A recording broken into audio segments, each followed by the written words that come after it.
Thank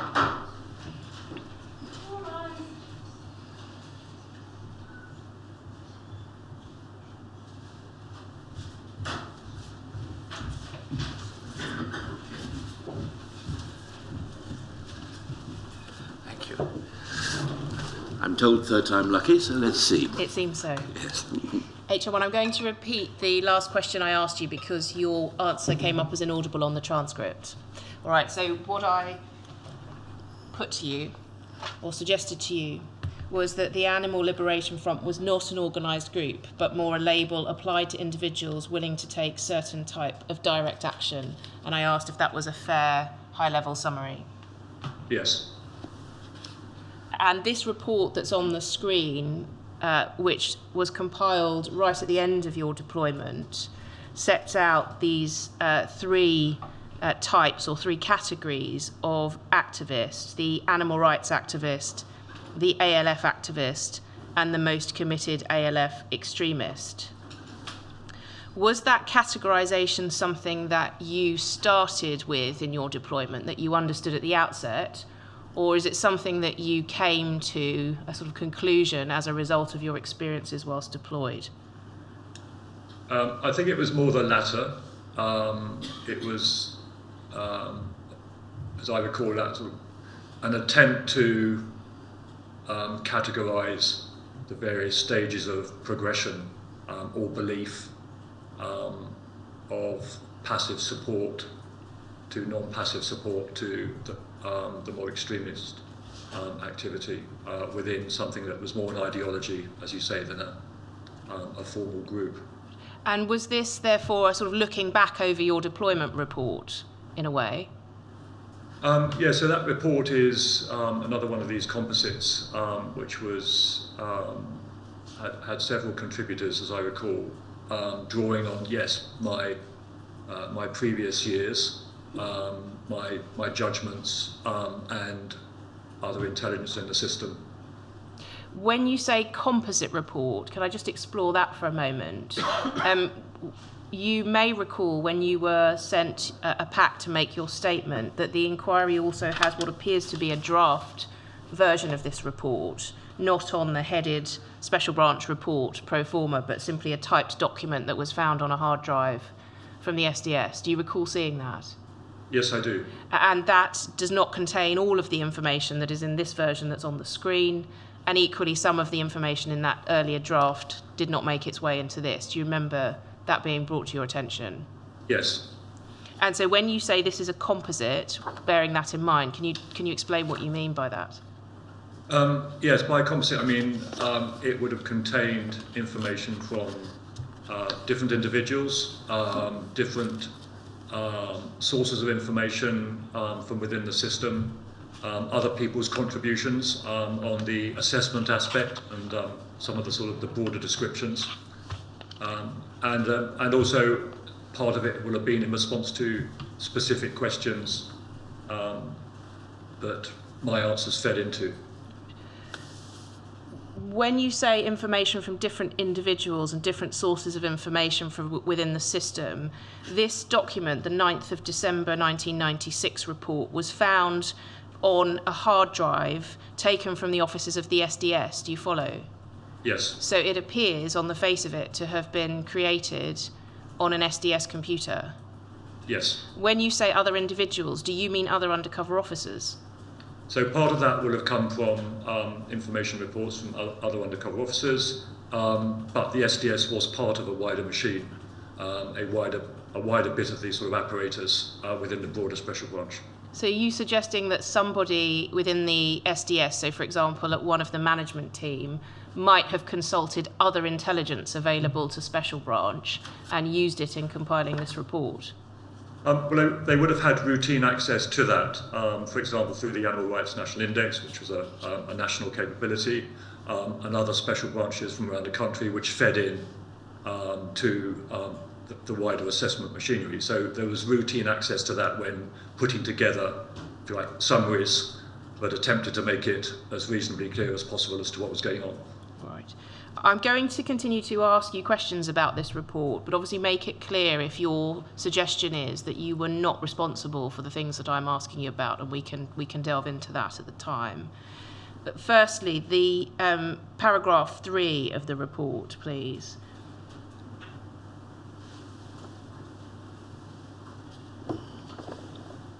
And this is the paragraph that seeks to draw the lines between the 3 categories that are set out in paragraph 1. So the animal rights activists, the ALF activist, and the ALF extremist. And I'm just going to read some parts of paragraph 3 out before I ask you questions. So paragraph 3 begins, the road from animal rights activism to ALF activism, that being the generally accepted term for the use of direct action, which is often against the law in furtherance of the cause, starts with a philosophical decision and a quantum leap. First question, is that your wording, HM1? That looks like my wording, yeah. The definition there is that ALF activism is a generally accepted term for the use of direct action which is often against the law in furtherance of the cause. Do you agree with that now, looking back? Yeah, there was a strong correlation between ALF, direct action, and criminality. If somebody was using direct action which was not against the law in furtherance of the cause of animal rights, would you have termed them an ALF activist? No, but they might have had ALF sympathies. And would having ALF sympathies be sufficient to label them an ALF activist in your intelligence? Well, sometimes it's difficult to make that clinical distinction, but with those sympathies, it would have been an indication that they were on that journey. But would you have called them, termed them, described them as an ALF activist based merely on sympathies without them having taken any action that was against the law? So my definition of activism are people that were campaigning overtly in support of a cause in which was attracted to people that went towards those extreme ends when it came to criminality. So activism for me starts with campaigning on the streets, that level of devotion. Understood. I'm more interested in the label ALF. Would you apply that to somebody who was taking direct action that wasn't against the law? So I think it would depend on the individual. Some people profess to have ALF sympathies and were quite proud of those sympathies. It indicated a state of mind. It indicated a level of devotion. And for many it was if you like, an intellectual philosophical badge of honour to wear those feelings on their sleeve. So going back then to my question, a person with those sympathies for the ALF, would they have been labelled in your intelligence reporting as an ALF activist? I think if coupled with some form of campaigning, yes. But lawful campaigning? I don't think I'd have made that distinction at that stage. You could be sympathetic to ALF activity, which was an ideology that was committed to direct action, while being totally lawful. Yes, I mean, all philosophical beliefs and all sorts of things often don't breach anything remotely criminal. And so a person in that category that you've just described, would you have labelled them an ALF activist, yes or no? I think if they were, in terms of what I knew about their beliefs and their commitment to, if you like, campaigning, I might have used the term activist or sympathiser. What about ALF? Well, if they themselves had indicated support for what the ALF as an ideology was committed to, that would have got them certainly into the ALF sympathiser category, yes. Let's go back to the report if we can. I read out the first sentence. I'm going to skip the second and start where it picks up the quantum leap for the erstwhile. Do you see that? The quantum leap for the erstwhile law-abiding and well-meaning citizen is the first act of destruction or damage, the first window broken or the first slogan daubed. For the majority in fact, this is quite traumatic and stressful enough, but nevertheless the activist has now joined the ranks of the ALF. For want of a better description, the window breaker, slogan etcher, or verbal abuser can be termed a low-level ALF activist. Does it follow, well, sorry, at first I should ask you, do you think, HM1, that those are your words? Yes. And does it follow from that description that a person who engaged in verbal abuse, by which I presume you mean perhaps shouting potentially offensive things at a demonstration or picket,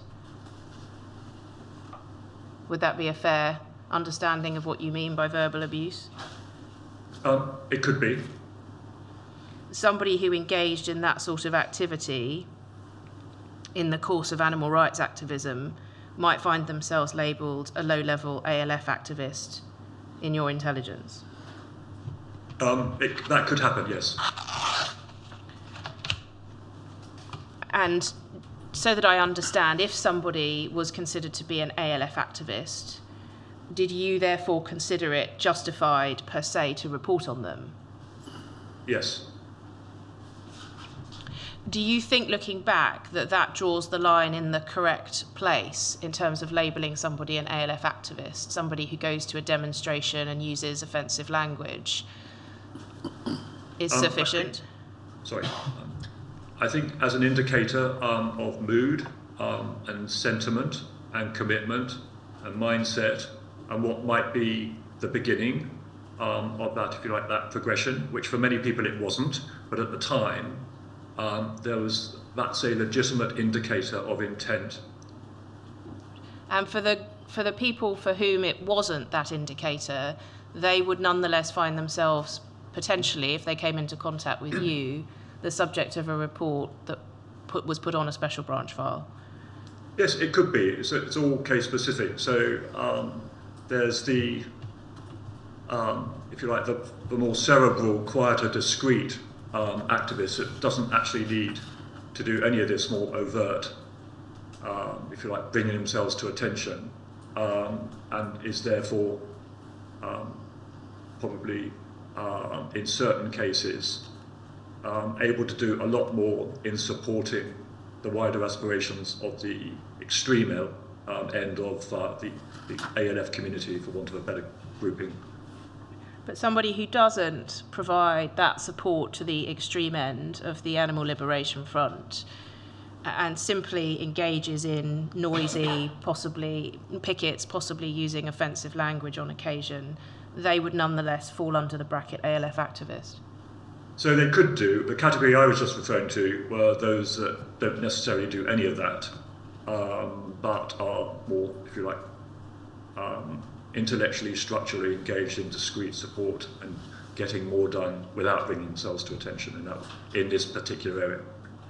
That latter group, they were of interest to you and to Special Branch, were they? Well, yes. Well, they were the sort of, if you like, the well-known names that were sort of well-established intelligence of intelligence interest and had been for some time. And can you just explain in what way or ways they were of intelligence interest? Well, either those that had already associated themselves with acts of violence or extreme activity, such as incendiary campaigns, contamination campaigns, or discrete support for those that were engaged in that type of activity. But when you say associated themselves with acts of violence, do you mean... Well, convicted for example. Yes, but previously, in answer to my question, you seem to be suggesting, correct me if I'm wrong, that there was some sort of intellectual, more discreet type of activist. And I had understood that those were not the people you were saying who were committing and being convicted of those sorts of crimes. No, so in that category we're talking about now, I'm talking about those that were engaged in, for example, the the spreading of the message, the support for others that were prepared to risk their liberty, and if you like, the more influential direction of those fully committed to extreme ALF action. Yes, and my question then was, in what way were those individuals of interest to Special Branch? As influential figures capable of shaping people on that journey, from armchair supporters to those that might want to engage on the far end of that spectrum. Right, so it was the influence they were capable of having on others who might carry out action, which was of interest to you and to Special Branch.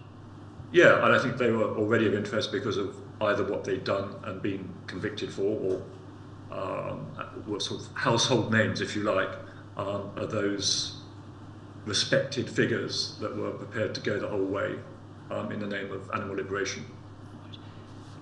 Sorry to press the point, but I'm having difficulty understanding whether you are making a distinction between those convicted of taking action in the name of the ALF and those who were merely influencing others but not taking action themselves, or whether those are one and the same group in your mind. Well, I'm not making a distinction in terms of who's of interest. All those categories, both those categories that you've summarised there, would be of interest. Can we go back, please, to the report, paragraph 3, that's on the screen, and pick up where I left off? So I left off, the activist has now joined the ranks of the ALF, etc. And it carries on, the activist, should he or she persist, will probably not progress much in terms of severity of the actions taken, but over time will become more comfortable in carrying them out and may become known as someone who might be prepared to facilitate more serious actions by means of, for example, providing shelter for rescued animals. In any event, the low-level ALF activist has made a vast step ahead of the animal rights activist who merely pickets, demonstrates, or attends meetings. Over the page, please, to paragraph 4.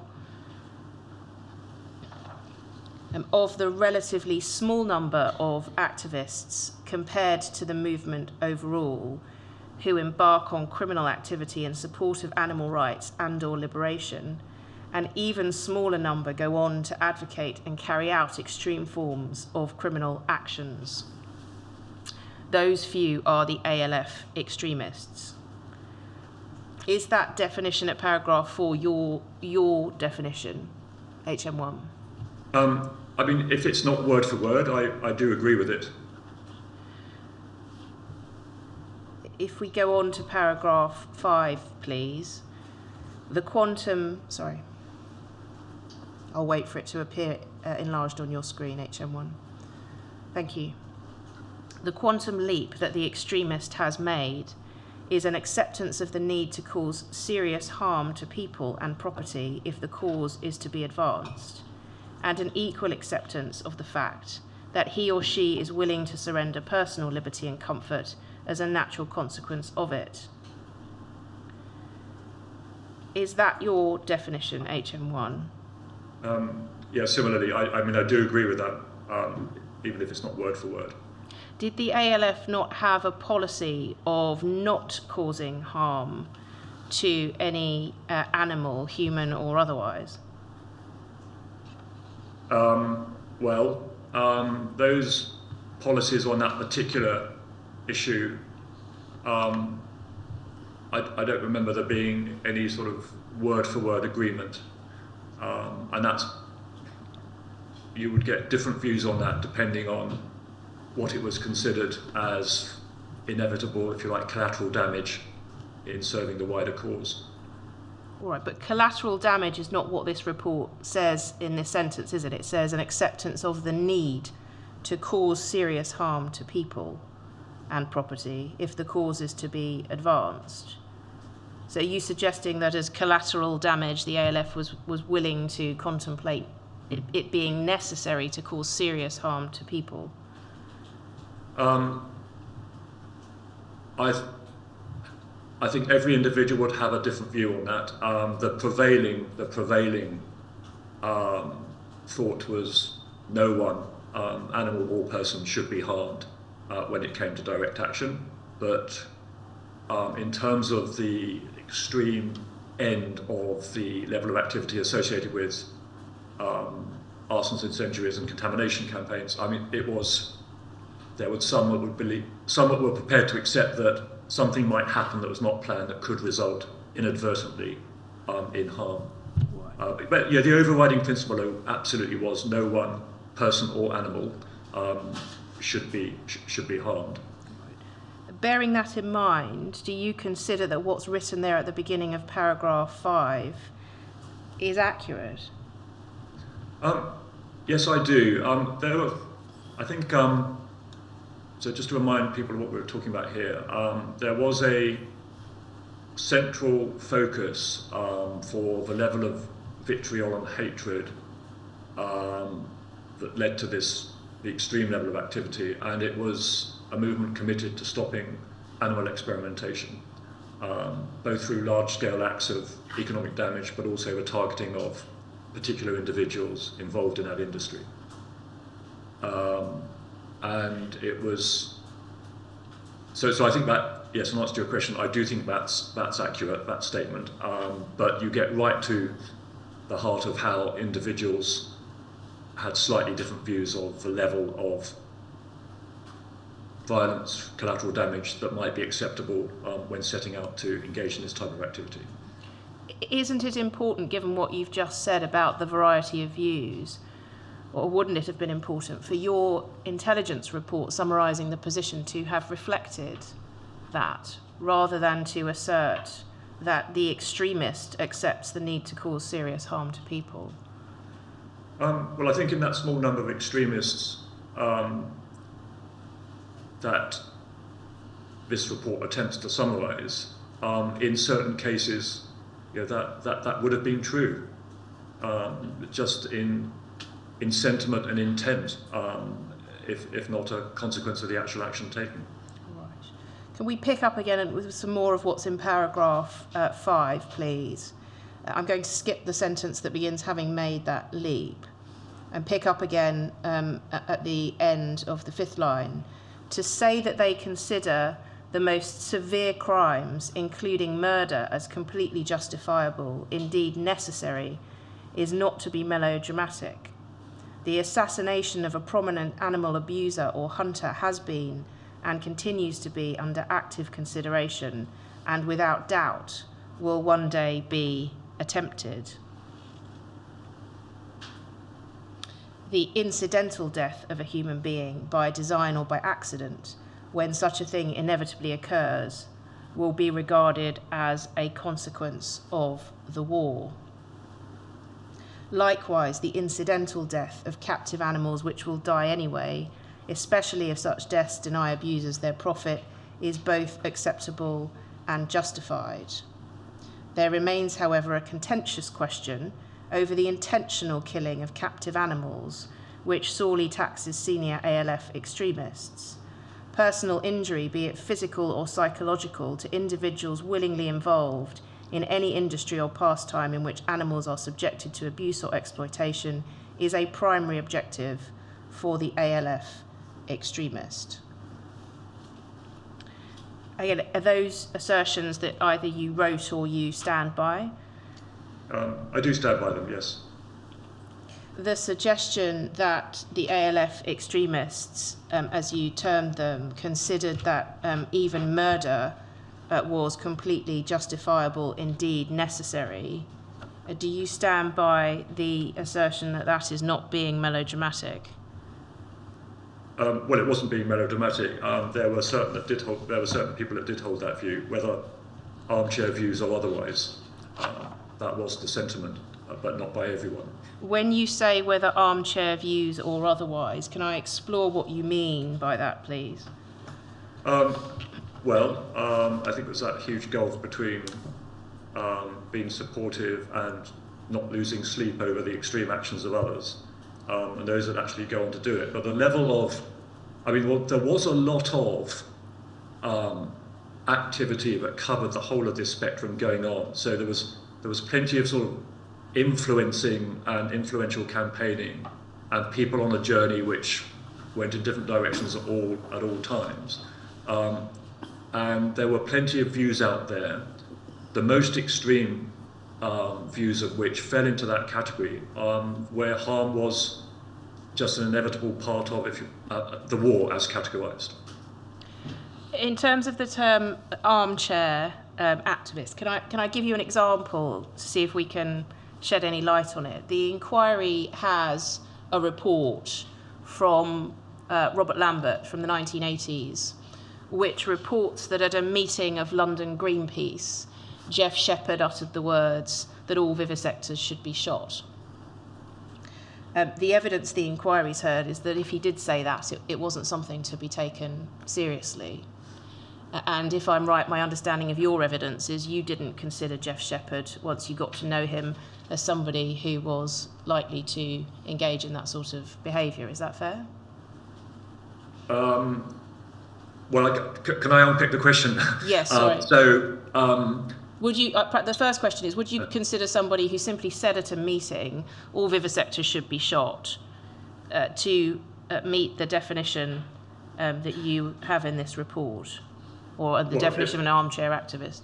Okay, so if we talk about individuals specifically here, because the example you've given me is Jeff, if I may. So he, that was not behaviour that I had ever seen him engage in during the time I knew him. That would not be something he would ever, to my mind, dream of saying in public or want to come to attention in that way. Jeff's views on the world through previous convictions were already well known. In terms of the more sort of ideological belief in a level of campaigning, but where the extreme ends of direct action was a correct course of action, that was a view he held, but it wasn't shouted from the rooftops, but it was one he genuinely held. Sorry, the idea that all vivisectors should be shot? No, I never heard him say that, but I was aware of his commitment to and belief in doing what was necessary to end animal experimentation. But if somebody, going back to the premise in this report, and your answer to my question, if somebody, an individual, said that sort of thing at a meeting, informally, a throwaway remark, all vivisectors should be shot, would that, in your mind, have caused you to reach the conclusion that extreme ALF activists considered murder to be completely justifiable, indeed necessary? Is that the sort of comment that led you to that conclusion? So, in isolation, it's tricky to be able to answer that. I mean, if my judgment had been, those were the comments of if you like, a hothead, not to be trusted, or a rabble-rouser, I'd have probably added that judgment. But anyone that's prepared to offer that view in public is certainly probably worthy of a little bit more focus. Perhaps if we look at an example in this report, and it's the only example, if we turn to page 4, please. There is a section at the top on Brendan McNally. And you had this to say about him. I'll come back to your reporting on him. But in this final report, you say, McNally is a paranoid enigma. He frequently drops out of animal rights activities for considerable periods. His one confidant is EAB. If you need to check the cipher list, please do. I'll pause to let you do that.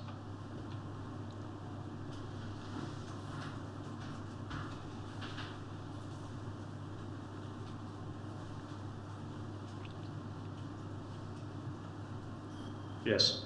His one confidant is EAB, who worships him and who would be recognised by anyone in the ALF inner circle as his emissary. She takes his faith in her very seriously and constantly denies any knowledge of his whereabouts or activities. McNally believes that an assassination, preferably of a vivisector, is inevitable and desirable, indeed necessary, he will probably do it himself one day. That is the only mention, if you take it from me, in this report of anything to do with an assassination or a murder. Is it possible that the conclusion at the outset of the report, or the assertion that is made in the generality, was in fact based on your observation of one activist alone? Well, with regards to this individual, I don't recall that particular comment about the sort of inevitability of what this claims he will be involved in as being mine. I do accept. I didn't know him that well, and I certainly wasn't one of his confidants. So this will be, I think, the product of not just my assessment or comments, but others. You didn't, during your deployment, uncover any plot to murder anybody, did you? No. So can you help us? The assertion earlier on, we can go back to it at paragraph 5, if we can, please.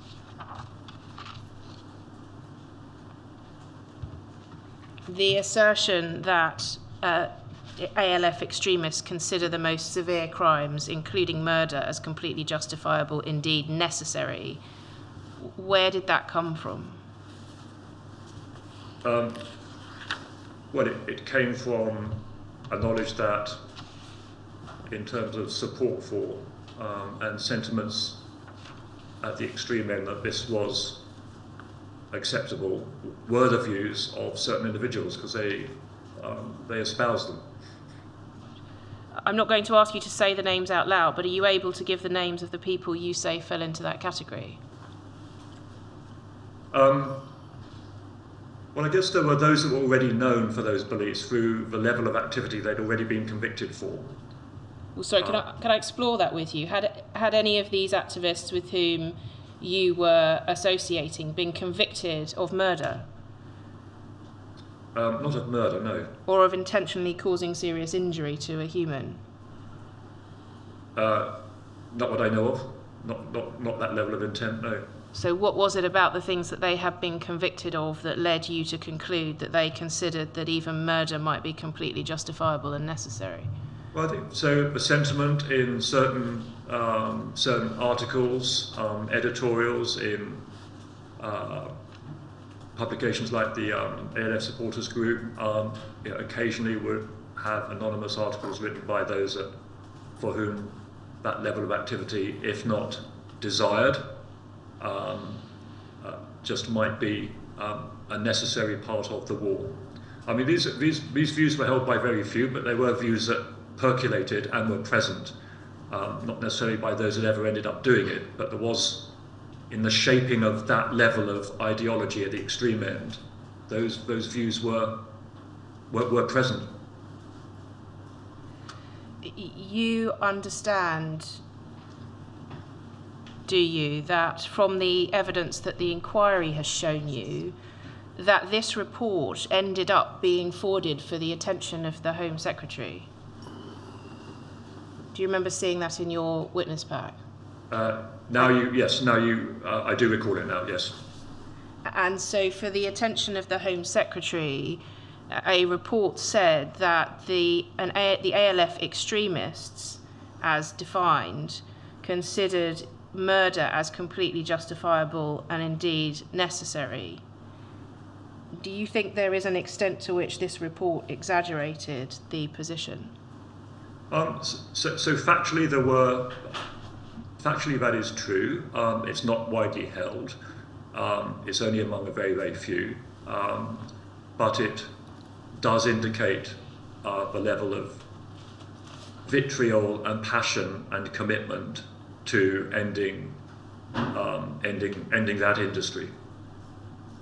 Right. The assertion that the assassination of a prominent animal abuser or hunter has been and continues to be under active consideration, was that based on your intelligence? I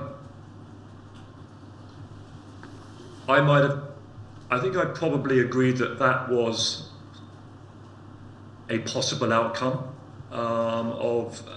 as the level of sort of and intensity of the sort of campaign grew, if it was going to grow at the time, at the speed it was growing.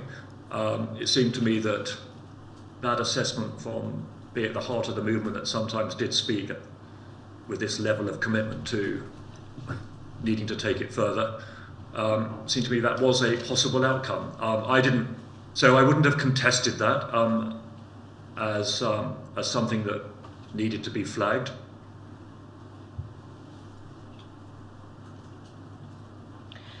And what about the assertion that follows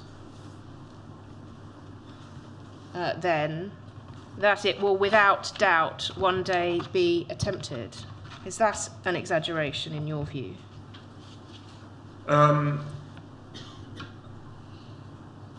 So those aren't my words, that sort of level of assertion, but I don't contest the fact that it seemed to me that even if not intended, that could well be an outcome, albeit unlikely. Right, but without doubt will one day be attempted is quite different from unlikely that it will be attempted, isn't it? Yeah, I don't remember the discussion over likely or without doubt. I think that might have been in the final report, which probably wasn't in my drafting, but I still come back to the fact that the level of activity was such that when it comes to letter bombs, arsons, and the degree to which people were prepared to do or engage in this level of activity, there must have been a possibility that in some arena or other, be it in the anti-vivisection industry, be it on the hunt saboteur field, where the level of violence on a weekly basis was really was really quite high on both sides, and indeed there were casualties there. So, could have toned it down a bit, but it's still, I think, largely accurate as an assessment if taken in the round. Well, how can the words "without doubt will one day be attempted" be accurate if your evidence today is that you thought it unlikely? Well, I don't remember writing those exact descriptors, but it's, I mean, and I don't think I'd have, sort of splitting hairs here, personally. I think there's an overlap between those two categories which wouldn't really have made any difference to this assessment, which was designed to actually convey the message that for a very small number of people this is serious stuff and is the explanation for how there is so much of this activity going on with the consequences that it is having. Right. HM1, the report is not vague, is it? It suggests that murder, which is the intentional killing of a human being or causing them serious harm, which results in their death intentionally, will without doubt one day be attempted. That, if I'm understanding your evidence correctly, is not what you assess the position to be, in fact. No, I would have assessed in terms of the way people spoke that it was a possibility that would be the case. Yes, a possibility, but not something without doubt will one day be attempted. They're two different things, aren't they? I don't remember the without doubt, but yeah, I mean, these are sort of, I guess, the semantics of assessments that need to convey the potency of a level that people are prepared to go and are going to in support of their cause. So whether it's definitely highly likely is, until it happens, no one will know. But it was on the verge of that level of activity being the outcome of someone's desire to go further. Of murder being the outcome of someone's desire to go further. Well, I've never been in any discussion about murder, but in terms of the sort of the intellectual round the fireplace discussion that how acceptable that would be, for some, that was deemed to be a level of activity that would be accepted. I'm going to leave this paragraph shortly, but before I do, can I put it this way? Do you accept that if this paragraph ended up on the desk of the Home Secretary, that Home Secretary would have been left with the impression, A, that ALF extremists were plotting actively to murder somebody, probably in the vivisection industry, and all right, I'll read the words. I'm being challenged, so I will go back to the words. The Home Secretary would have been left with the impression that the ALF extremists considered murder to be completely justifiable, and that the assassination of a prominent animal abuser or hunter continued to be under active consideration, and C, that it would without doubt one day be attempted. That's the impression this report would have given to the Home Secretary if the Home Secretary read it, isn't it? Well, if I was the Home Secretary reading this, I would have, bearing in mind this was all very topical at the time, so any Home Secretary, none of this would have been new, not just because of what these reports provided them, but just because of the consequences of what was going on in this particular era. If I was the Home Secretary reading this, I would have taken away that there is a level of commitment and vitriol and anger and determination to which nothing was off the table in terms of the lengths that certain people, albeit a small number, would go to in this, as I say, war. The murder does not feature prominently here. It's a much broader assessment of activity across the board. But in this particular how far can it go type message, I think if I was a Home Secretary, I wouldn't be making the distinction between incendiary campaigns, arsons, letter bombs and the likes, and murder being next on the sort of scale of escalation. All right, so incidental harm or risking incidental harm to a person, you're suggesting might have progressed to intentionally harming, even murdering an individual. Yes, sure. The loose language around individuals that were deemed to be heavily associated sort of in this world, the public enemy number ones of the vivisection world, you'd quickly get to among many this concept of if they did lose their life, no one would shed a tear. But that's different from murder, isn't it? No, so it's totally different from murder, but I mean, in terms of the level of spoken about sort of atmospherics around people that were, even for those that would never even break a window, public enemy number one, couple that with the more sort of violent and the progression towards violence, that focus of vitriol against a certain individual, almost a frenzied loathing, I think does. I thought this certainly helped to understand how, for some, murder probably might well have been the next step. And it was certainly talked about in terms of that being an acceptable casualty of war, that level of activity against individuals such as that. Final question, just to the extent that you've said that some of these might not be your exact words, can you help us with whose words they might be? Who might have drafted this? Yeah, so... be careful with names, of course, please. Yeah, no, sure. So these sort of general assessments for broader customers, for example, as you say, the Home Secretary in this case, would have been drafted by the management in the SDS office. They would have had contributions from the wider special branch, Animal Rights National Index, analysts, assessors, seniors, and then it would have gone up through the chain of command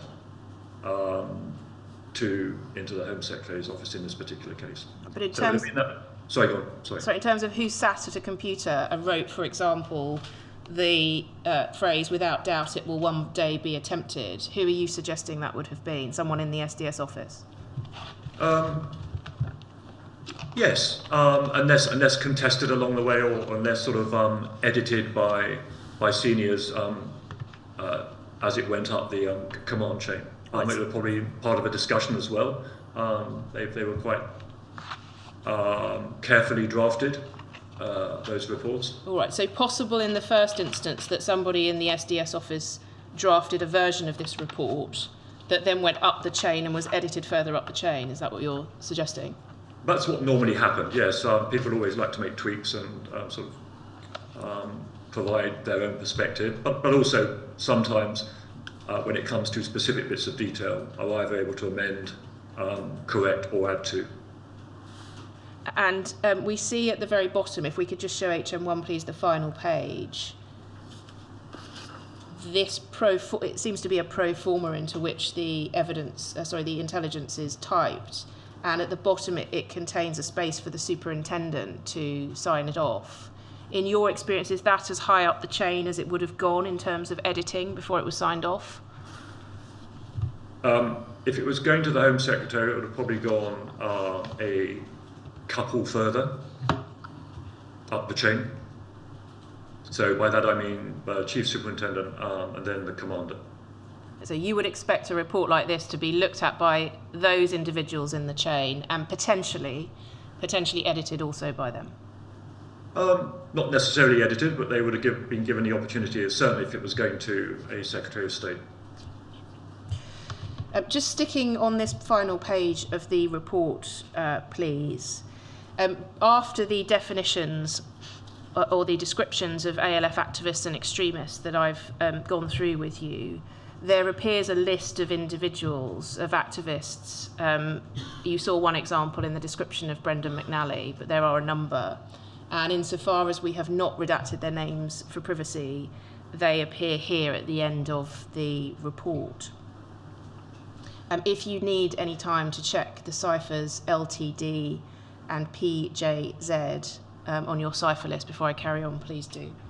Thank you.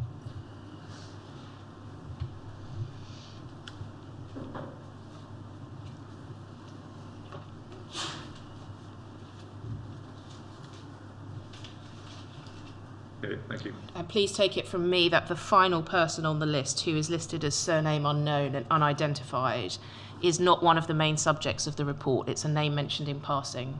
All right, so put that to one side, please, for the purpose of the question I'm going to ask you. The report here purported to list the top echelon, the top ALF extremists at the time that the report was written. And you'll see here that the vast majority of them are listed as having only mentions, so they don't, so far, have a registry file within Special Branch. Does it surprise you that the people who were identified, at least in part on the basis of your intelligence, as being amongst the top ALF extremists, did not even have a registry file at Special Branch? Not necessarily. The mentions is a description of in itself. Those could go on for some considerable time before, if you like, breaching the threshold of what then becomes an RF. So it doesn't surprise me, no.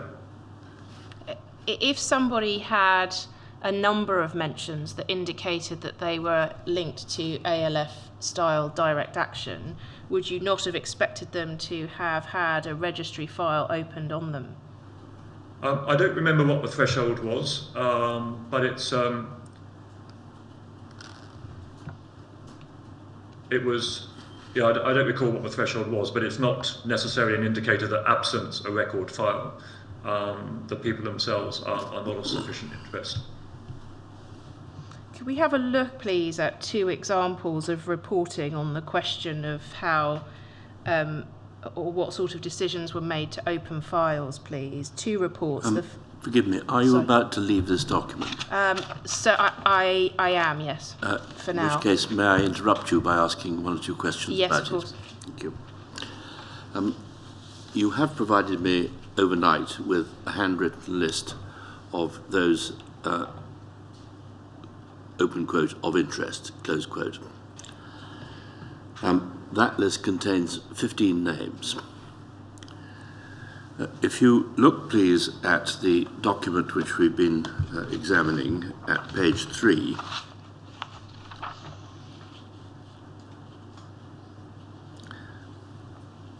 there is a list there of names in this document, plus 1 other which appears on the previous page at the bottom.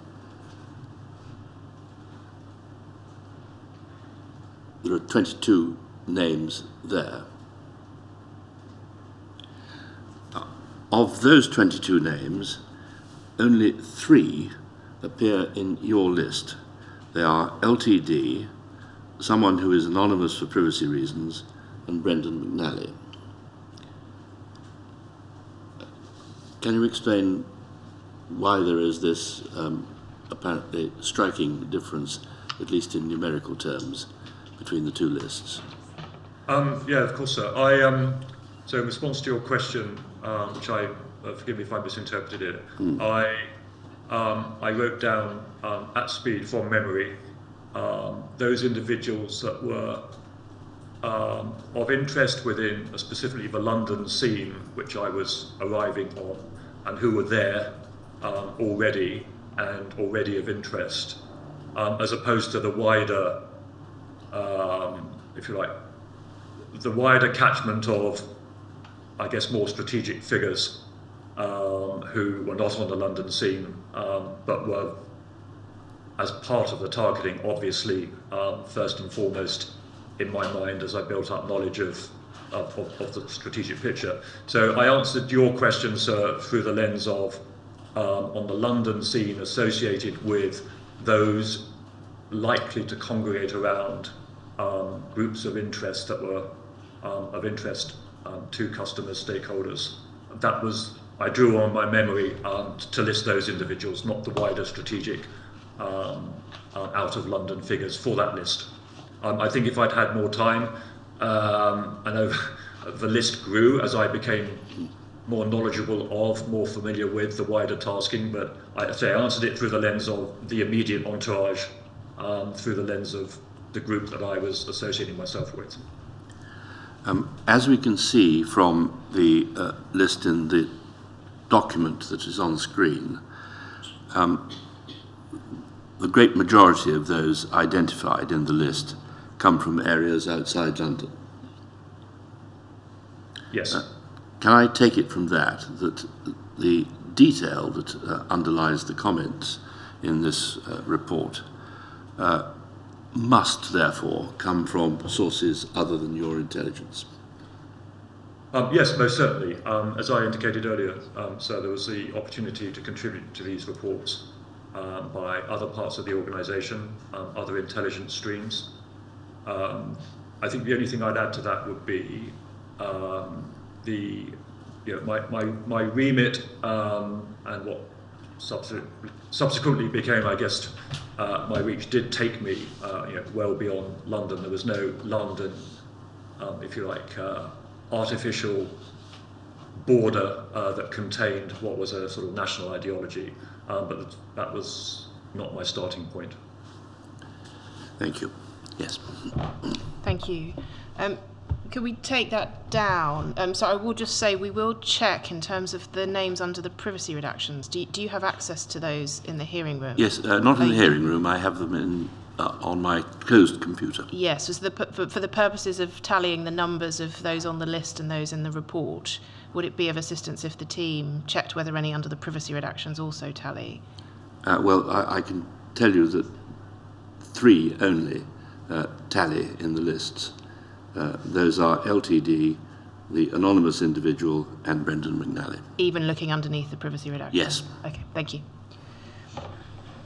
HM1, the I was going to move to ask you just briefly about your evidence in terms of how somebody gets an RF file or the threshold. Can we please have a look at the report at MPS 0742294 to start off with? That's C209, sir.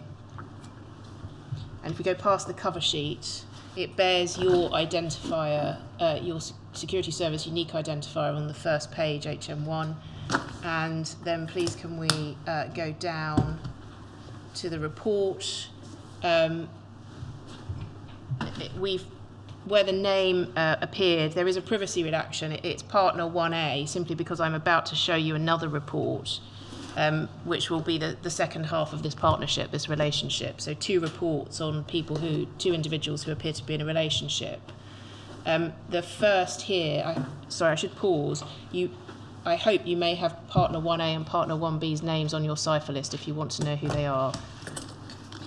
Partner 1A, who is married to partner 1B, is a long-standing vegan and committed supporter of ALF activity, a vociferous campaigner. His verbal abuse during demonstrations can be heard some considerable distance away.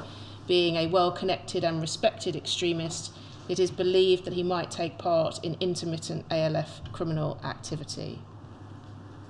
All right, and we see there under the references at the bottom that partner 1B, N/T, that means no trace, doesn't it?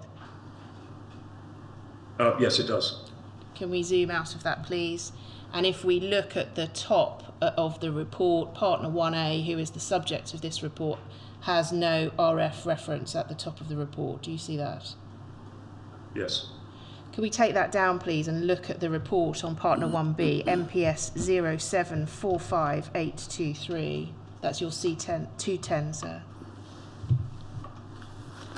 And HM1, we see that your security service unique identifier appears there. Can we go to the body of the report, please? This on partner 1B, no RF file reference at the top.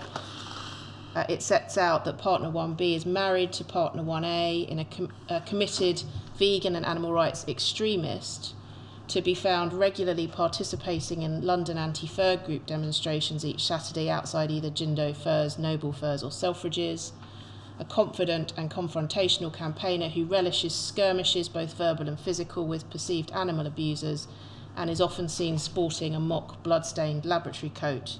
It is probable that she takes part in ALF criminal activity from time to time. And we see there that they are both listed, both partners there, as being no trace. Yes? Yes, I see that. If you want to, they are on the cipher list, I'm told, at the end, if you want to see who these two individuals are before I ask you any further questions. No, please go ahead with the questions. If we just zoom out then from the body of that report, neither of those has any mentions at all on the face of it. So that would indicate, would it not, that this may be the first reporting on them? Or close to the first reporting on them? It indicates that, yes.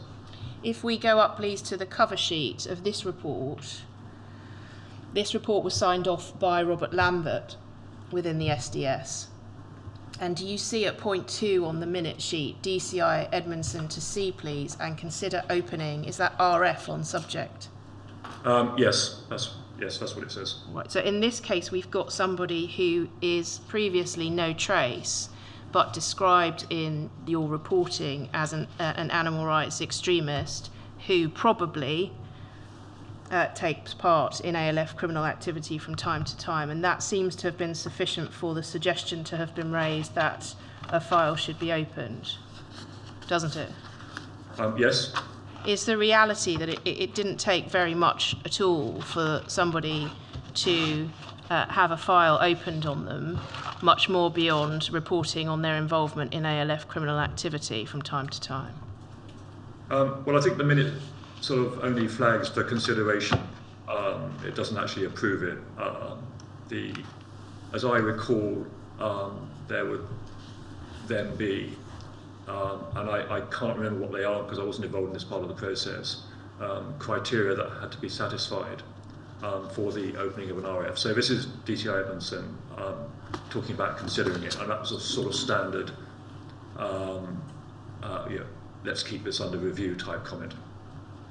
But thinking back to the report we were just looking at the end of your deployment, which lists 20 or so individuals said to be the top priority in terms of ALF extremism, is it not surprising that the vast majority of them have no file at all if they are properly to be regarded as amongst the top 20? Well, it's being among the top 20 was not the threshold for the creation of an RF. It starts well before then. In terms of these specific individuals, because I think these questions are always, for me anyway, individual specific. I mean, that was an assessment and an accurate picture of a couple of individuals that in no way even sought to conceal their level of hostility. And others, so I'll be deliberately careful here what I say, unless you guide me in another direction, Emma. There were other streams of reporting on these individuals from informants that also witnessed to their activity. Can I ask you in a different way? I think the beginning of that answer may have made... So I'm just going to read back your answer at the beginning.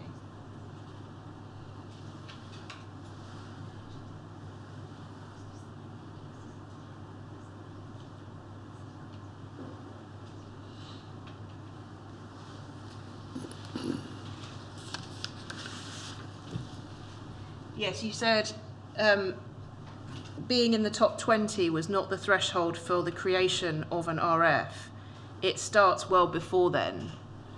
And I think that's the point, isn't it, HM1, that before somebody truly got into the top 20 most extreme ALF activists, you would expect them to have an RF file opened on, wouldn't you?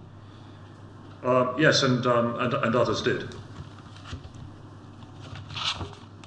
All right, thank you. I'm going to move topic, please, and ask you some questions about your activities with the West London Hunt Saboteurs and Hunt Saboteuring, all right, during your deployment. Could we have on the screen the targeting strategy document, MPS 0726963? It's B17, sir, in the hard copy bundle.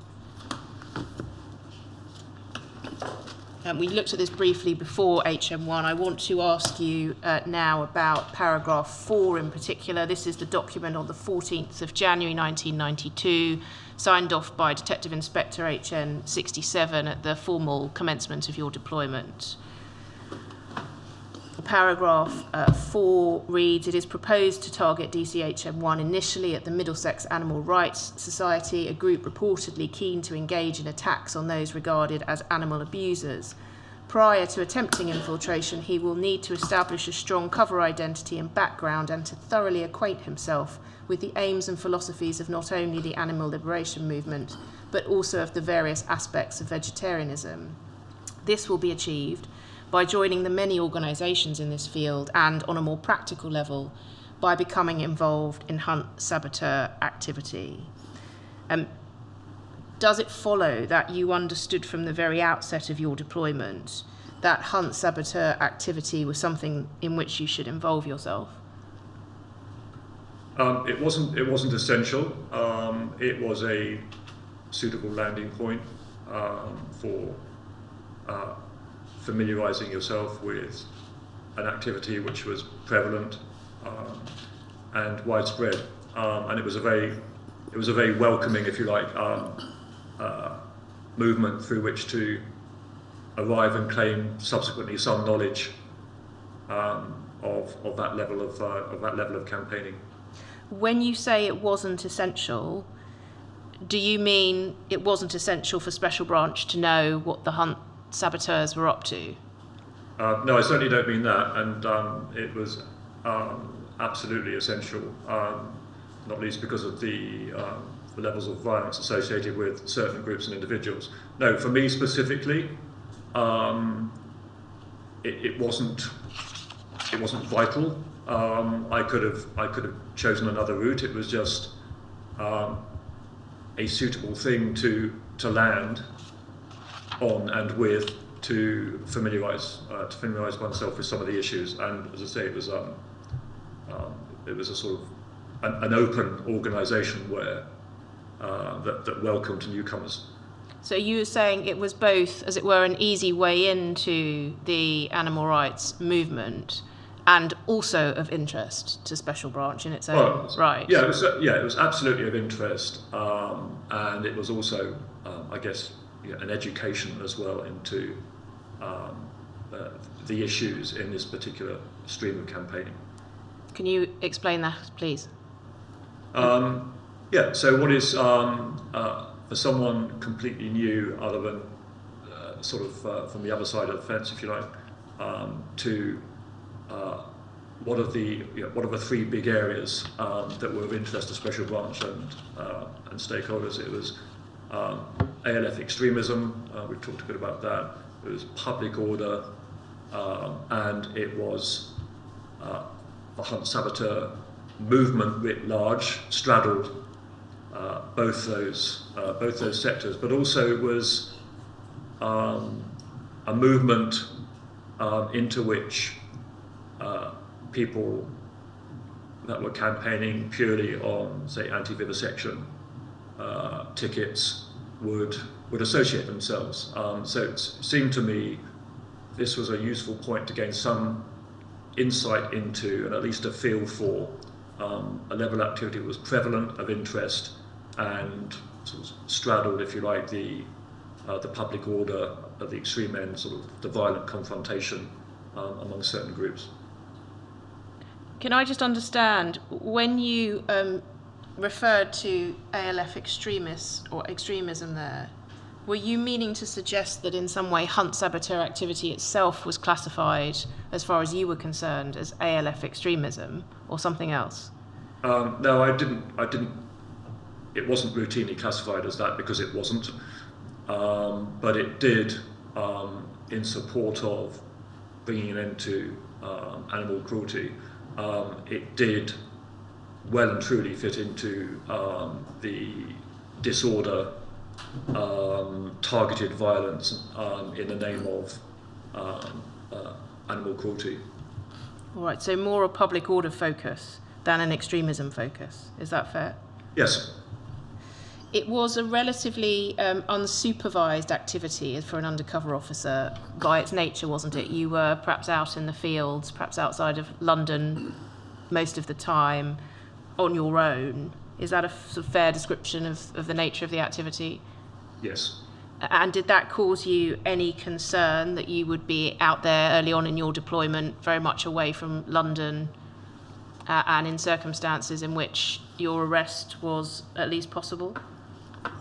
I think not so much the arrest, but the rest of it, and not so much the being outside of London. The nature of the activity itself wasn't particularly, wasn't something I relished.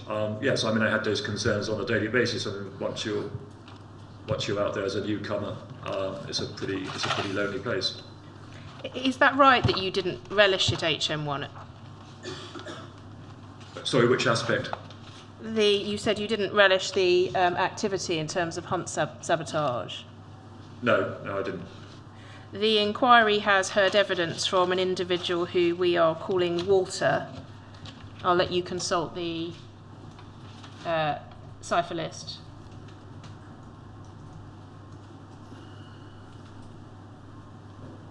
Have you done so?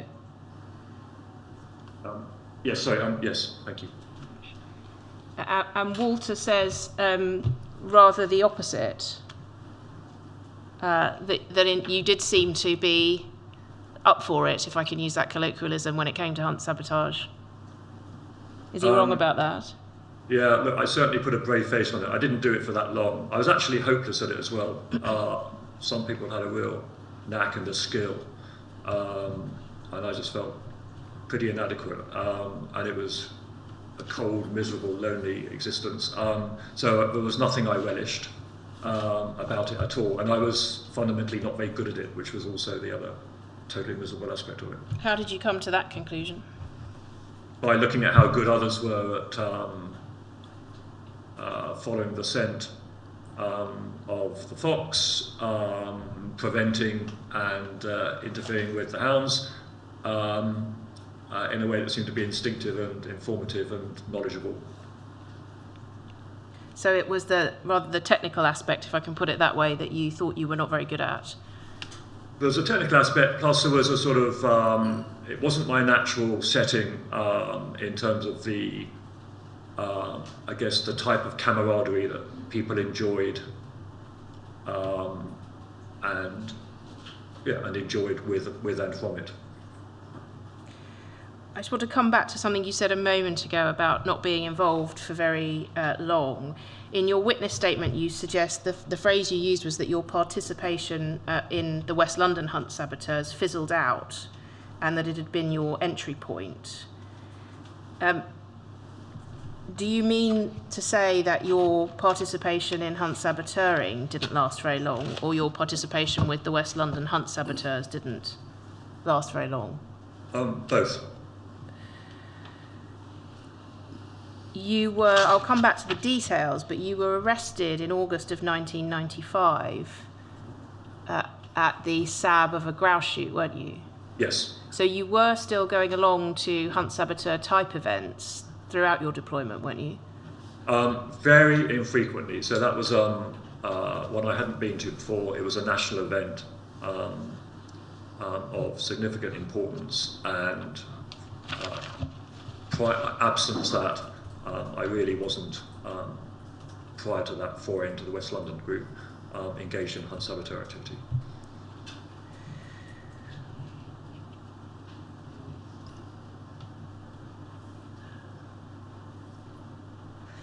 Can we have up your witness statement, please, at paragraph 287B, so MPS 0748095, page 118.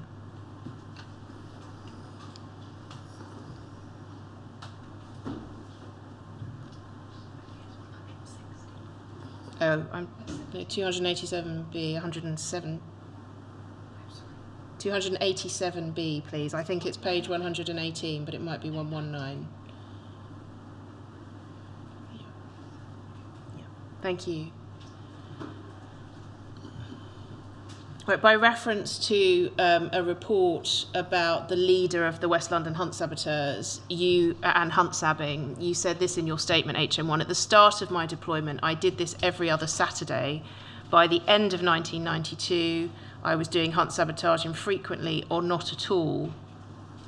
At the start of my deployment, I would have reported on all hunts I attended, but as time went on, I might have provided more abridged reporting if it was a vanilla advertised sabotage event where nothing of note occurred. What was the justification for you continuing to attend hunt sabotage events that were, as you described them, vanilla and where nothing of note occurred? So there was a specific interest and intelligence requirement on the hunt saboteur movement with regards to, from a public order perspective, from a point of view of certain individuals that would be associated with the organising of events, either to mark an event that had happened in which there had been violence, in which groups would turn up in sympathy, and it was in response to, as I say, normally a requirement from the Animal Rights National Index, who had a public order sort of standing request from police forces around the country to provide insight into numbers, mood, and nature of any particular weekends or weekly activity. But there were a number of hunt sabotage events where there was either no disorder, many where there was no violence. That's right, isn't it? Yeah, absolutely. And in fact, some of my contributions were to give an indication that that was likely to be the case.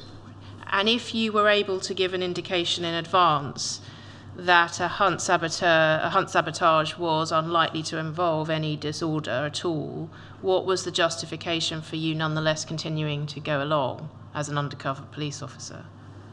It fed in directly to how the local police force would resource the coverage of that event.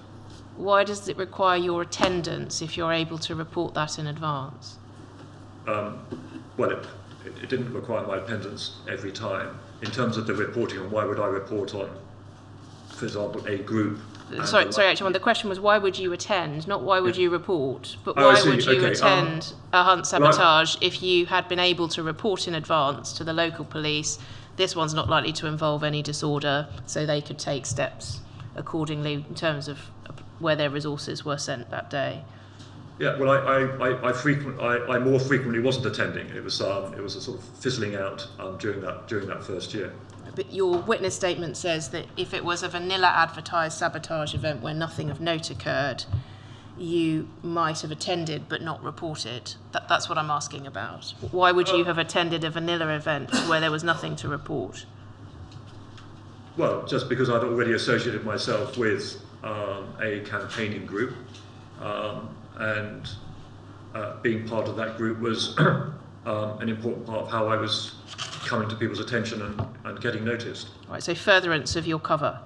Yes, yeah, but I think at the same time, it did give credibility, therefore, to the mood indicators when people said, for example, with the presence of that particular group, if we keep it West London specific, what would be the level of, if you like, violence or disorder anticipated, and that was a group associated not with violence or disorder, as opposed to other groups that distinctly had a different brand. Thank you. I'm being asked if we could take the mid-morning break at about this time, so I think that's Of an course. appropriate moment, please. We must break now for a quarter of an hour to enable the transcribers to have a well-deserved rest. Could I ask that the handwritten document that I've referred to is securely identified and Yes, we will secure? do that, and we will provide the names with appropriate privacy redactions so that others can understand what was provided. Thank you. Until 12.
Thank you. HM1, I'm going to ask that we put on screen some reporting that you submitted or contributed to concerning hunt saboteur activity. So can we start, please, MPS 0730988, a report of the 16th of March of 1993.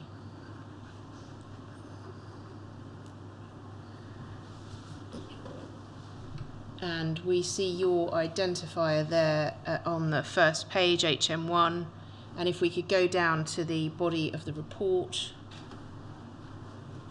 It's self-dated at the bottom, the 16th of March. It's an event pro forma about an event to take place on the 20th of March of 1993, the New Forest Hunt in Hampshire, and it lists there the organisation, the Hunt Saboteurs Association. You cover this, I think, in your witness statement, but it's right, isn't it, that it appears that the Hunt Saboteurs Association has been entered on occasion as the organisation, in effect for as a shorthand for the Hunt Saboteur movement, and it doesn't necessarily follow that the association itself had any direct involvement in the event. Correct. Sorry, C114, I'm sorry. 144, sorry. 44, yeah.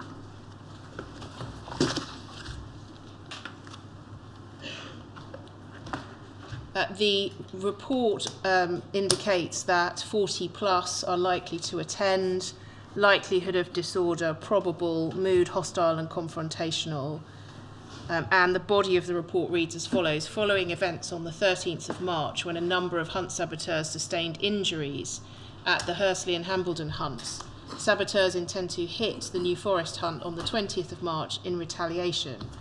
Many of the terrier men and hunt supporters believed to be responsible for attacking the saboteurs are likely to be present at the New Forest meet. Whilst violence and disorder are probable if the two sides actually meet, the New Forest is a notoriously difficult hunt to find. Furthermore, the violent Brixton Hunt Saboteur group is temporarily immobile, and its members will probably not be able to get to the New Forest in sufficient numbers to add to the confrontation. Can I ask you two particular things? In the first paragraph, there is a reference to the saboteurs intending to hit the New Forest hunt in retaliation for saboteurs themselves having been injured at an earlier hunt. We've heard evidence from other witnesses that a hit on a hunt indicates a large number of hunt saboteurs intending to involve themselves. Is that your understanding? Well, yes. It could be indicative of numbers and a sort of a call out, and therefore, certainly when it's in response to this particular type of event, so the attack on a saboteur previously. Yes, it's a generic sort of catchment term that could mean all number of things, but it's normally in response to an event and a call for support.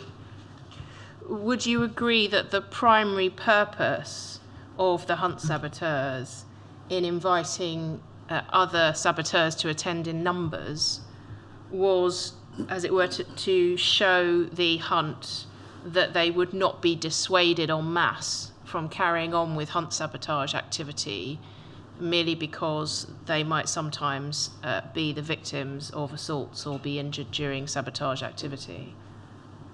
That would have been an element of it, certainly. There'd have been an element among some as the need for retribution. What proportion of individuals involved in hunt saboteuring would you say ever concerned themselves with the concept of retribution in these sorts of circumstances? I couldn't put a percentage on it. It was more of the particular groups that were likely to turn up that would be an indication of, therefore, the percentage of likelihood of disorder. All right, so... Sorry, go on. Sorry. No, so I interrupted you. If you've got something more to say, please say it. No, please carry on. Taking this report as an example, the second paragraph refers to the violent Brixton Hunt Saboteurs group. Is that the sort of thing that you were just referring to when you said it would be the groups that would turn up? The Brixton Hunt Saboteur group had a reputation for fearlessness and confrontation, and their presence at an event like this would certainly be an indicator that confrontation was the stated aim. And that reputation for confrontation, was that born of them being willing to stand up, as it were, and face the huntsman rather than turn and retreat? Very much standing up to them. In the face of threats or threats of violence from the people involved in the hunting? Yes. Would it be fair to say that the fact that they were willing to stand up in the face of threats gave them a reputation for being confrontational, but in fact they were not individuals who positively promoted the use of violence or used it unprovoked? Don't know. All I know is that the presence of that group of individuals was normally associated with, certainly with circumstances, under circumstances such as these, a strong correlation between them attending and physical confrontation being the outcome. So a correlation, but my suggestion is that not necessarily a causal link. So not necessarily the case that it was the Brixton Hunt Saboteurs group causing the violence, even if there was a correlation between their attendance and violence breaking out. Well, it's a close run thing. I had no close association with that group. I didn't associate myself with them. I didn't attend hunts with them. They had a sort of slightly legendary status for confrontation and a sort of element of fearlessness. So it's a close run thing as to whether it was intentional, provoked, standing up, or we are now going to seek retribution. But in terms of the cult and the brand and their sort of, I guess, behaviours on the battlefield, as it were, it was pretty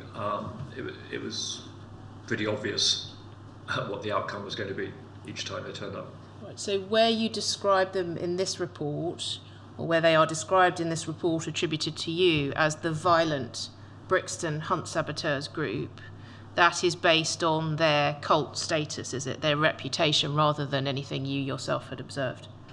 No, I had observed it. I mean, I'd been present when they had turned up. They were well known in the Hunt Saboteur field.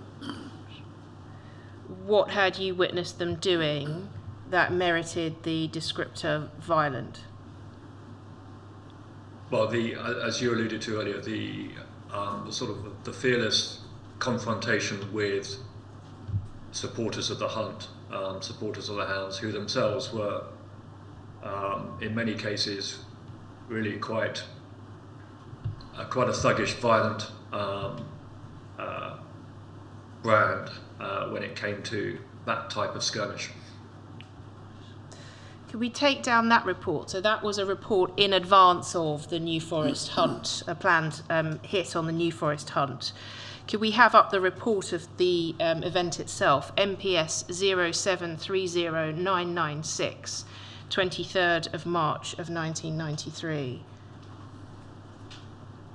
So it's your C147. I'm ahead of you on this occasion.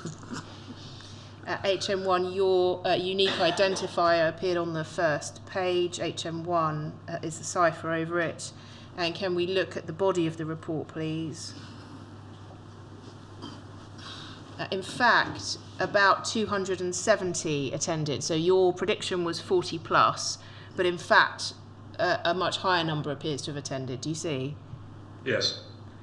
And it's described in the first paragraph as the largest congregation of saboteurs to gather this season. In fact, probably the largest ever for a specific hunt. Do you recall this event? Not specifically, no. But this all looks right. And what is described here is that the saboteurs, to quote, greeted a meeting of the New Forest hunt with an impressive show of strength in retaliation for the violent disorder that occurred at a meeting of the Hursley and Hambledon Foxhounds the previous week, when saboteurs had been attacked by a group of waiting terrier men and their colleagues. Do I take it from the way that is worded that the retaliation that occurred was in fact the turning out in great numbers? Well, this was just a statement of fact, I guess, as to the numbers that turned up. If we zoom out of that, please, so we can look at another part of the report. Can we look at the next paragraph, the next two paragraphs? All right, the report continues. On arrival in the New Forest, the saboteurs, armed with radios, set off towards the hunt with military precision and organisation. This tactic generated sufficient fear in the minds of the hunters to cause them to bring the hunt to a premature end, a decision no doubt influenced in part by the absence of any terrier men, albeit word had spread amongst local saboteurs that the latter were going to turn up, quote, to finish what they had started last week.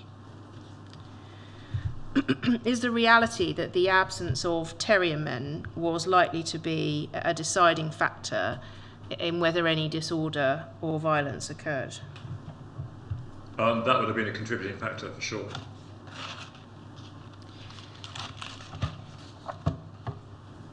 And on this occasion, the attendance in unprecedented numbers and what is described as a tactic of the SABs setting off with military precision and organisation armed with radios appears to have been sufficient for them to achieve their aim, which was bringing the hunt to an end. Would you agree? Yes.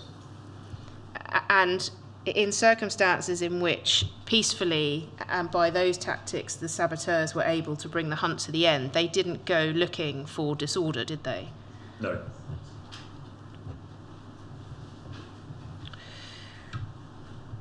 You mentioned... so I'm just being asked to pause briefly. I'll just do so. No? No, I'm not. Okay. You mentioned before that... I'll just look for your words.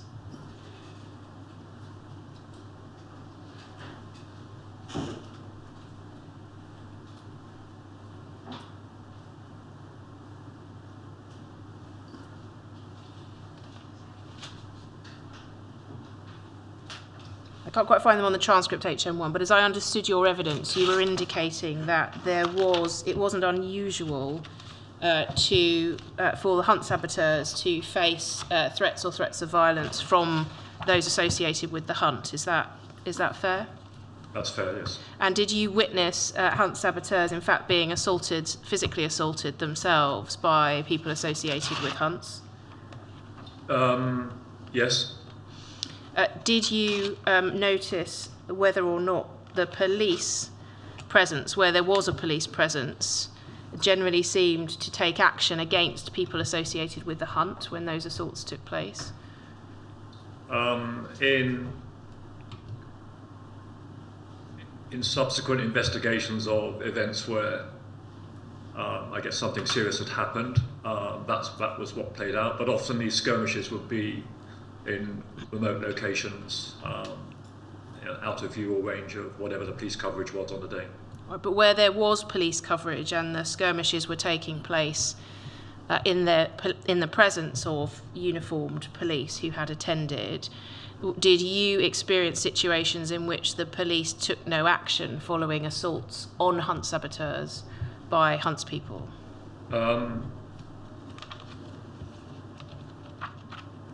Well, not subsequently, no. I think where it was normally in the heat of the moment. I don't recall any arrests per se in the moment, but I do remember subsequent or stories of subsequent prosecution of huntsmen, as they mostly were, being arrested for assault.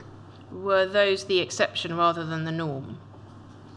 Well, I think the events were the exception in terms of where the police were present when it sort of, if you like, those sorts of events unfolded in front of them. But where those sorts of events did unfold in front of the police, was it the exception rather than the norm that action would follow, such as an arrest, charge, prosecution of somebody associated with the hunt? I don't know. I've no feel for that. Did you yourself experience, either personally or by witnessing others being detained, detention of hunt saboteurs by the police, as it were, temporarily to take them away from the hunt saboteur, where there was no intention formally to charge them? So a detention simply to take them away from the situation.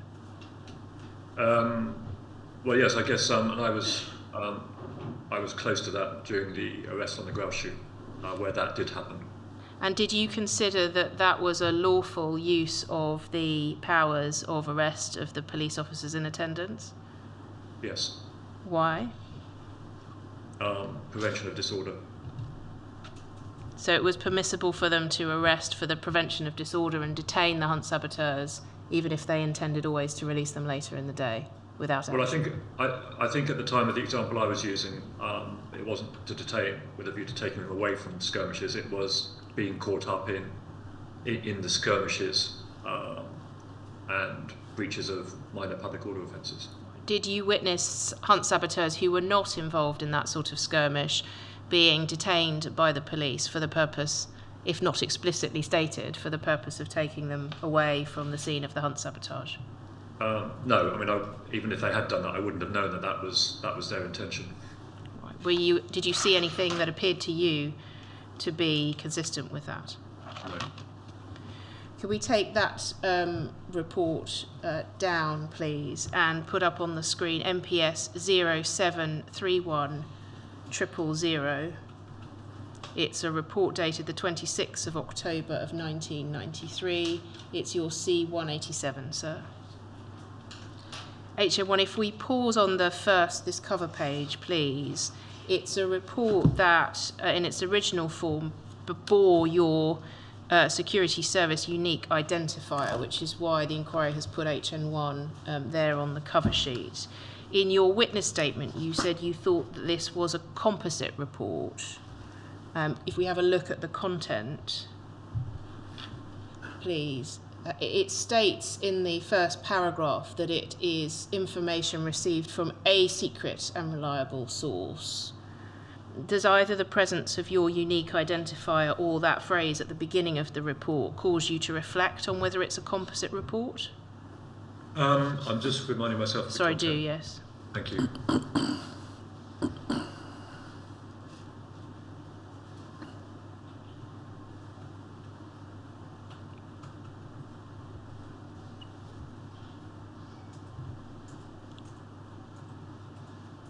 No, I think there would have been contributions from others, only in terms of that sort of general assessment of the wider picture.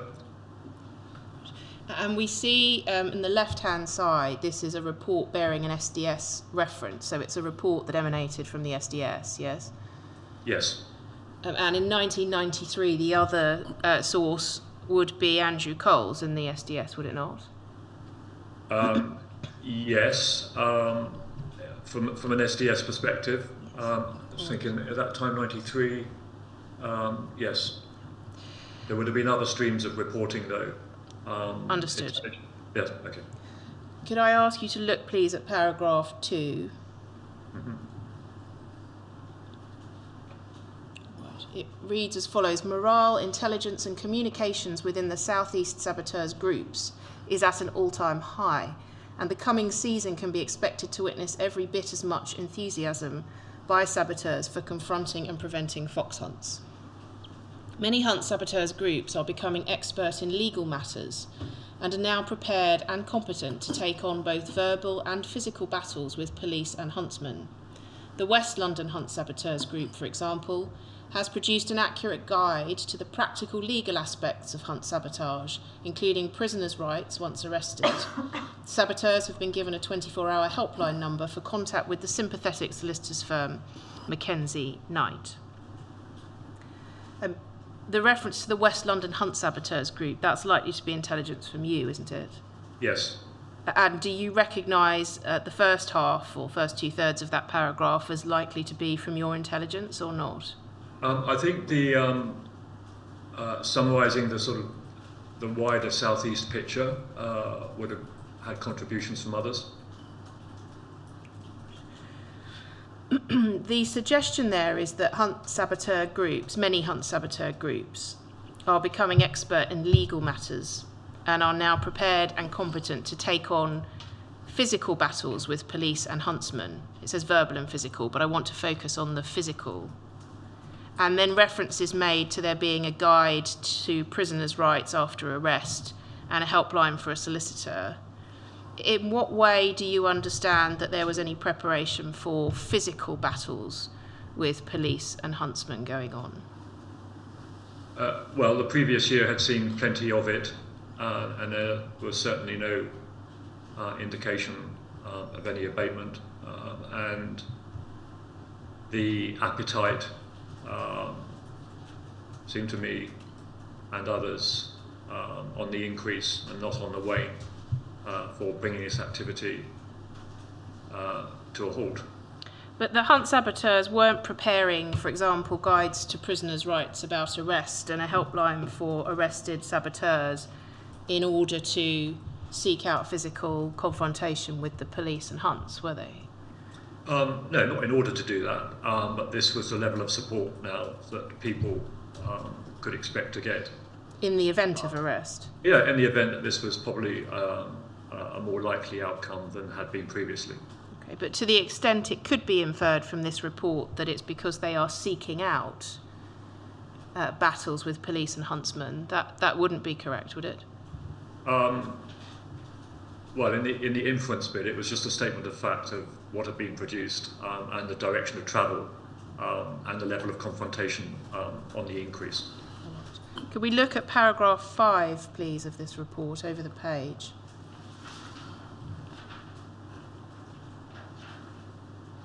Paragraphs 3 and 4, HM1, just to fill you in, list the primary hunt saboteur groups and the primary hunts of interest to the hunt saboteurs. Paragraph 5 says this: although isolated incidents and outbreaks of violence are always possible, the deciding factor in hunt sabotage confrontation is the presence or otherwise of organised hunt stewards and their supporters. Without exception, all the serious incidents last season resulted from confrontations between saboteurs and (provocative) hired stewards and or security agents. Some hunts have recognised this and have withdrawn stewards in an attempt to reduce the likelihood of violence, since this violence is deterring hunt members and is losing hunts money. Do you think that is based on your intelligence? No, the wider thing about the link to the withdrawal, the losing of money and the old Surrey and Burstow, that would have come from others, but certainly the assertion that the link between those individuals' presence and a likelihood of confrontation is absolutely, or was absolutely accurate. Right, so it was the presence, the deciding factor was the presence of the organised hunt stewards and their supporters. The stewards, security agents, the terriermen community was a very strong indicator of whether there would be confrontation or not. Can we take that report down, please? Can I ask you some questions about your reporting on action taken in regard to the Waterloo Cup hare coursing event in 1995? Could we have on the screen, please, MPS 0739773?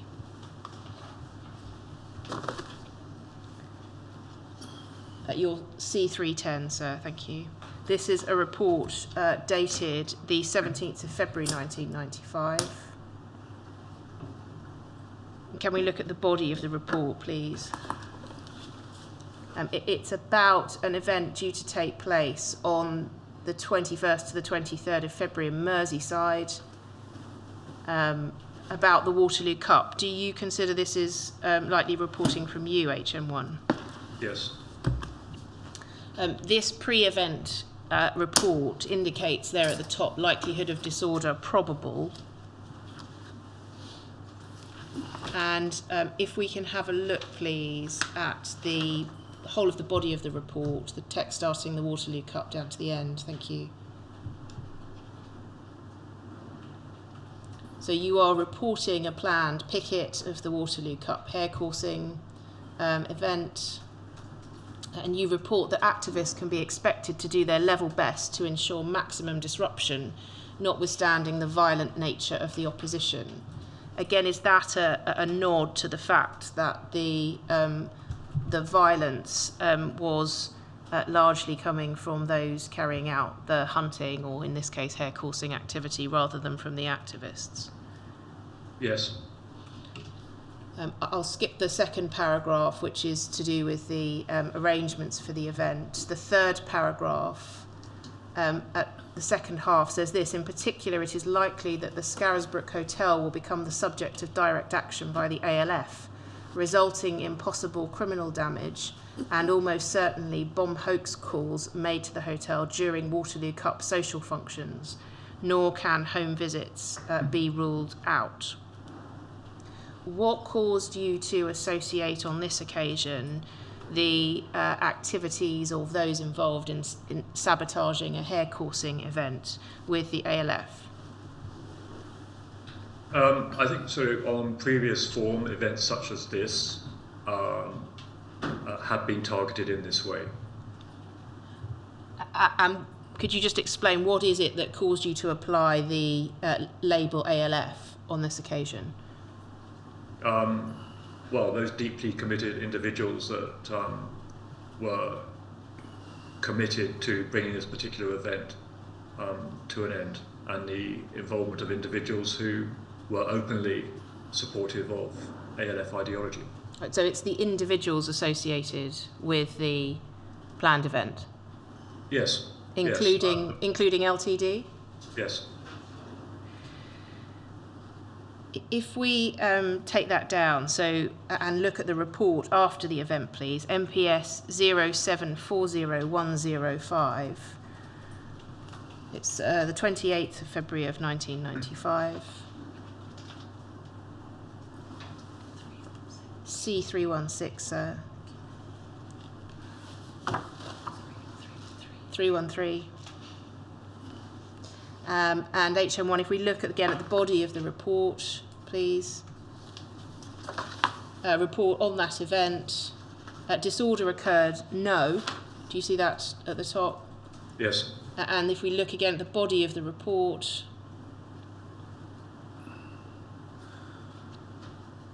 there was an uneventful march on the opening day. Hoax calls were made, stating that incendiary devices had been placed in and around the area. But it says these were dismissively announced to Hump followers over the public address system. Bad weather curtailed the hare coursing, as it did in 1994. The demonstrators set up a small but resolute banner protest at the hotel. And despite a good deal of verbal abuse, there was no violence. So, in fact, the hoax calls were made, but the ALF direct action, the possible criminal damage, and possibility for home visits appears not to have materialised. Is that right? Correct. Were you present at this event? Yes. And what part did you play? I was part of the picket outside the hotel. Your predictions for what might happen, which did not in fact occur, what were those based on? Previous activity at events such as these, and all of those courses of action being absolute legitimate way of sort of the broader targeting of a specific event. All right, so a prediction of future behaviour based on past behaviour of the individuals involved? Yes. Thank you. Can we take that down? Can I ask you about another pair of reports, please, starting with MPS 0743144 on the 28th of February of 1995, C316. Sir. And can we have a look, please, at the body of that report?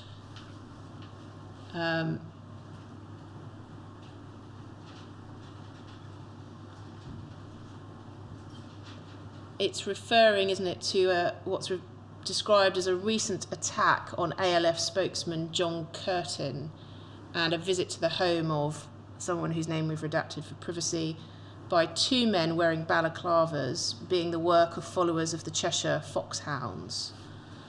There have been numerous unreported incidents involving hunt saboteurs and Cheshire foxhound followers in recent months. Do you recall this, reporting this information? I think I do. I'm certainly aware of the event. And it appears in the instance of the individual whose name's redacted for privacy, he was out at the time and his neighbours called the police because the assailants tried to kick in his door. Mr. Curtin was at home and two men battered down his door and tried to drag him out of his house before escaping. Is this an example of violence or attempted violence by people associated with the hunt, as against the people associated with the hunt saboteurs?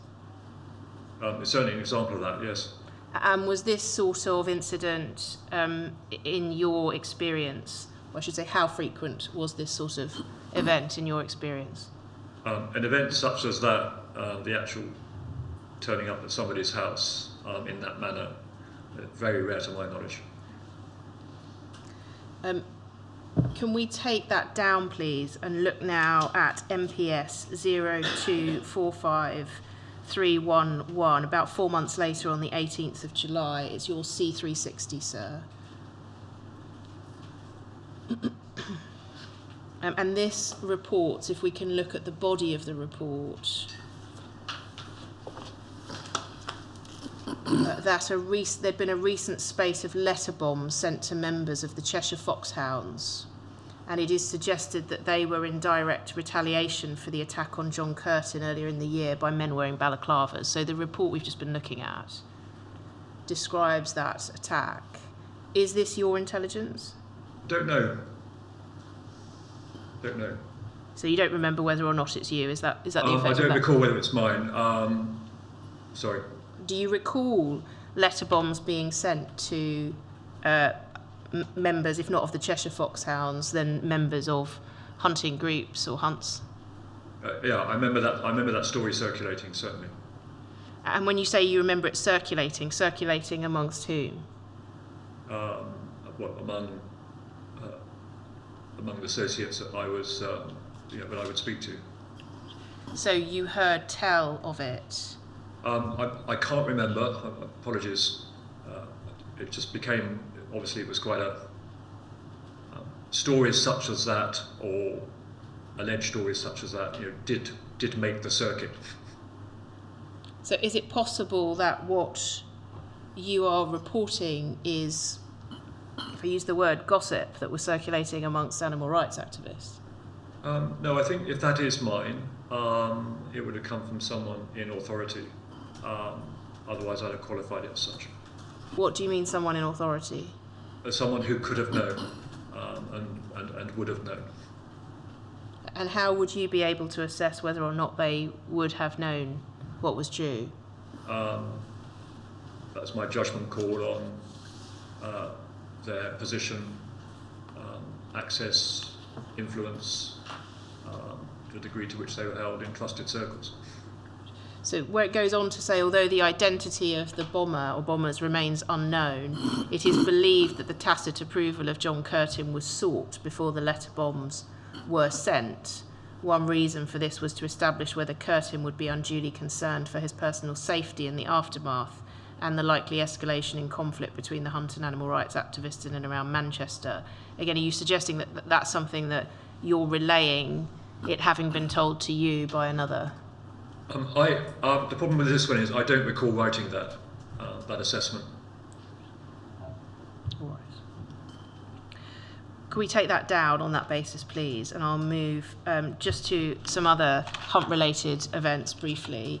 MPS 0739710. This is a report on the 8th of March 1994 concerning the Horse and Hounds Ball in Park Lane, it's C221, sir.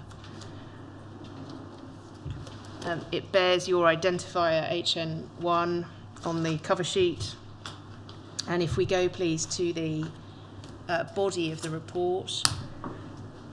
Can we zoom in on the... Thank you. All right, this report reads as follows. An overt police presence, coupled with a disappointing number of protesters, made for a more or less incident-free evening at this annual demonstration. Indeed, of those who did make their way to the hotel, many were deterred from remaining in the immediate vicinity by the prospect of being searched and having their details recorded by the police. In any event, those who persisted were directed to an area well away from the guests' arrival point. Isolated incidents involving the throwing of eggs and rotten vegetables took place away from the immediate vicinity of the hotel entrance, and with the exception of Privacy, who was detained after refusing to be searched in the street, a majority of the demonstrators departed the scene long before the emergence of guests at the conclusion of the evening. You were present at this event, weren't you? Yes. And did the police stop and search you? Don't recall. I don't recall that they did. The inquiry has received a witness statement very recently from Helen Steele, in which she says that she recalls you being present and having some contact with the police. Does that ring any bells? Yeah. It might well. I mean, it doesn't ring. Yes, I was certainly present, and if I was searched, spoken to in a way that everyone else was, that would have been absolutely normal. I just don't recall a specific searching and details being taken. Right, so it just wouldn't be particularly memorable if it did happen, as far as you're concerned? No, not in the slightest. No. The report records that the searches, or the prospect of being searched, appeared to deter many of the potential protesters. Did it appear to you that that was, as it were, a part of the police tactic to search people in order to prevent them effectively or deter them from protesting? Well, it certainly occurred to me that the police was determined to prevent disorder and confrontation, and this was their way of dealing with it. Dealing with it by preemptive searching of those on their way to the event? Yeah, it's sort of the preemptive sort of, even who are you, what are you here for? Could we take that report down, please, and put up one regarding the Horse and Hounds Ball in Birmingham in 1996, MPS 0246587, the 2nd of September 1996, C470, sir.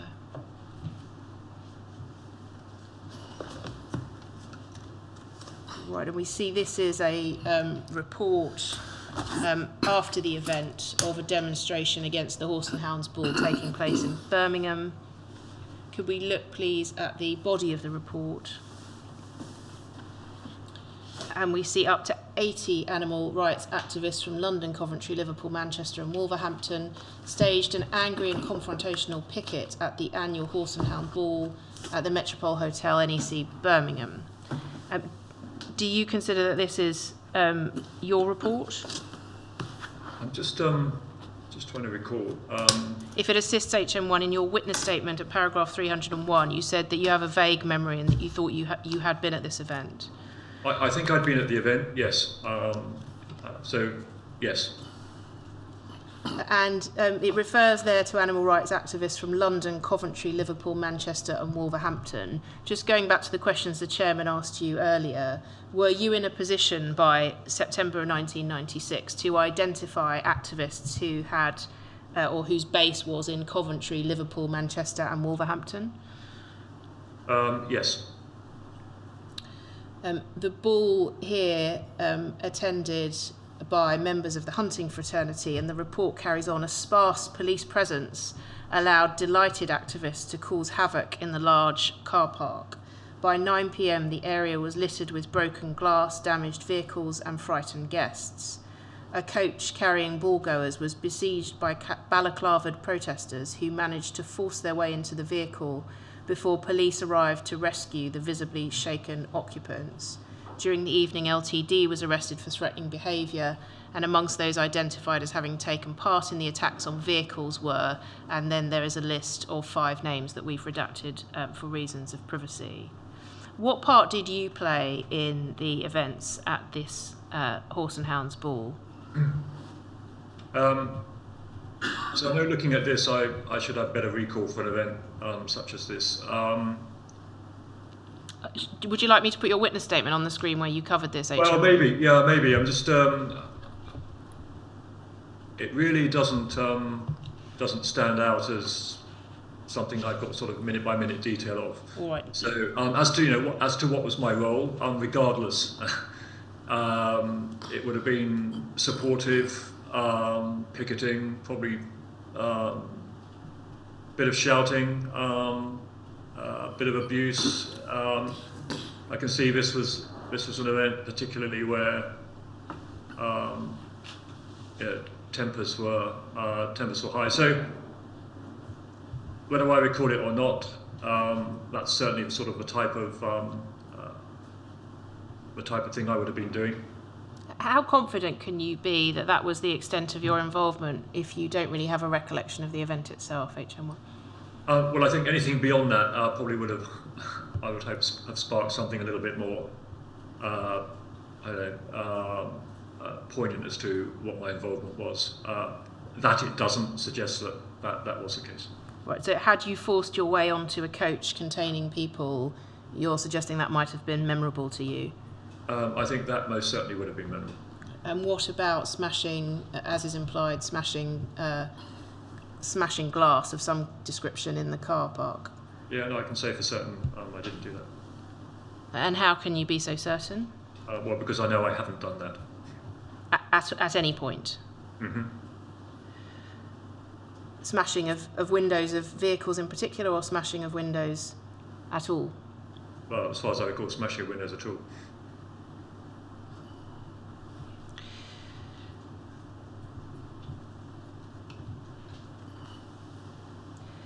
Could we have up your witness statement, please? Page 126 of MPS 0748095.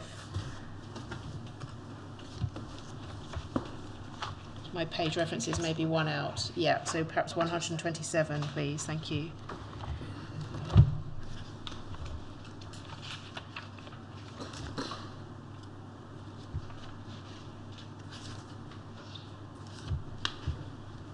Yeah, so this is the paragraph where you address the report we've just had on the screen, HM1. You say, I was there and I have a vague memory of being there. I played a reasonably minor role, shouting at people attending the ball. I did not force my way onto the coach or damage any vehicle. And you say there were police everywhere and it would have been highly imprudent to do that in front of them. The report records a sparse police presence. How confident are you that there were police everywhere on this occasion? Well, whether that was to begin with, a sparse presence, and then they descended in numbers, I'd say I really don't have sufficient recall to be able to answer that accurately. And then you go on to say, my cover persona did not have the reputation of being a spontaneous hothead. Impulsive behaviour was not a sensible approach and would have been frowned upon by other activists who thought that calculated actions were more likely to yield results. It's apparent, isn't it, from what occurred, that a number of the activists present at this event must themselves have engaged in impulsive behaviour, criminal damage, it appears, to vehicles and the like. Yes. So from the point of view of those activists, might you have stood out as somebody who wasn't getting involved with this sort of activity? Not necessarily. I don't think I did. There were quite a few people there. It was in character. It was not something I was known for, so it would have been in total keeping with who I purported to be. If we look, please, at paragraph 301D, just over the page, you state that you don't remember LTD being arrested, but you say this was an event with plenty of provocation on both sides. The police were literally standing in between two factions. the police would protect the entrance to the hotel and attendees would run the gauntlet up a corridor of protesters protected by the police. Brackets, there were similar protests in London too.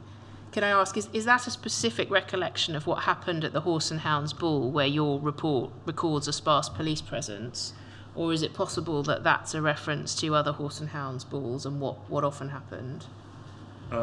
Do you mean the bit in brackets, talking about similar protests? I mean the whole of not the first two sentences about LTD, but the suggestion that there was provocation on both sides with the police standing between two factions. Your report doesn't record that, but your witness statement many years later does.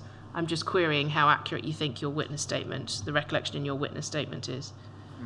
Well, I think this is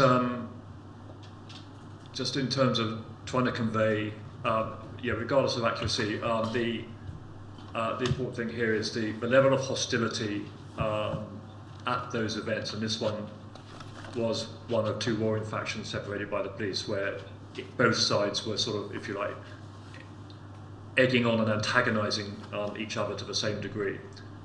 So there was that at all of these events, and this one, no different from the Hunt Ball in London, which on that last occasion police prevented that we saw, was the antagonisation through gestures and obscenities. The closer people came together in sort of proximity. Your report at the time, though, is silent, isn't it, as to any provocation on the part of those associated with the hunt, and focuses only on the activities of the hunt saboteurs. Can you explain why that might be? No, I can't. Was there any reason why it wouldn't have been of public order interest to the police to know that the Hunt's people were equally as provocative, as you describe it, as the Hunt saboteurs themselves? Well, I think a bit of that was conveyed in terms of the police standing between two lines of sort of antagonistic sides. Yes, but that's your witness statement. I'm asking why that doesn't appear in the report at the time, if, as you say, you're confident or sufficiently confident that your witness statement, your recollection, is of the event that report describes. Yeah, I can comment on any more on this. Apologies. All right. Was there is there any sense that your focus was very much on reporting any activity of the Hunt saboteurs and didn't focus equally on the Hunt's people themselves, where they were responsible for disorder, violence, provocation? No, and I think I did both where it was relevant. Some of those earlier reports we were talking about, and the linking the presence of specific type of Hunt supporter to the likelihood of confrontation. But if you like, where my input was required was with regards to those that I knew something about, in terms of mood, intent, previous behaviour, and what was being discussed either directly or among wider circles with regards to a specific event. Sometimes that assessment, as we've seen, would have been incorrect, but it didn't mean that the assessment was still accurate in terms of what could happen. So I think it was for me to comment on others I didn't know about, so how the protesters themselves would be likely to be, and that was often a spontaneous response to how the people I knew much more about were likely to be. I don't think there would have been much interest in any speculation on my part on that, the people I had actually no knowledge of. All right, could we take the witness statement down? I'm going to move to a different topic. I'll start it briefly before lunchtime, on the London Boots Action Group, which you reported on for the duration of its existence, in fact. Now, you gave a little bit of evidence about this yesterday, that you agree that it's quite possible that you were at the inaugural meeting in November 1991. Can we have back up on the screen, please, your witness statement, but now paragraph 115, which I think will be page 49.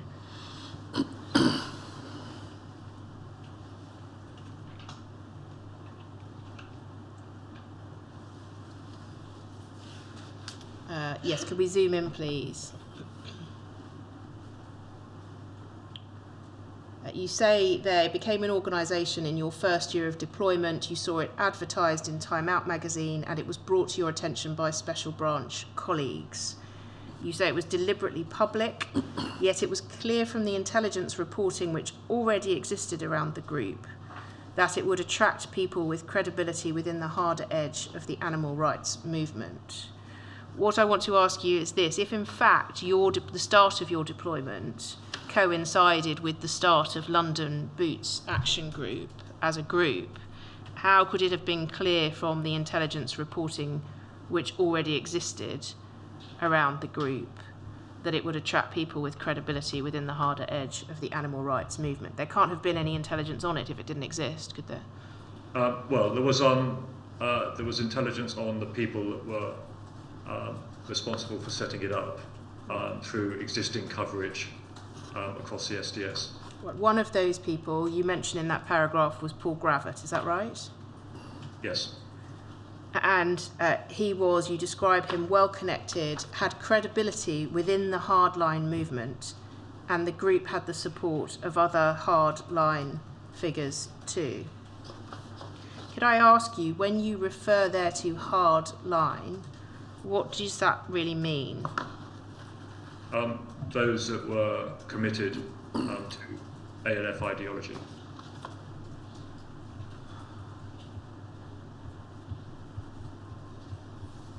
So we should understand you to be saying there that you considered Paul Gravett had credibility with those committed to the ALF ideology, and that London Boots Action Group had the support of others committed to the ALF ideology.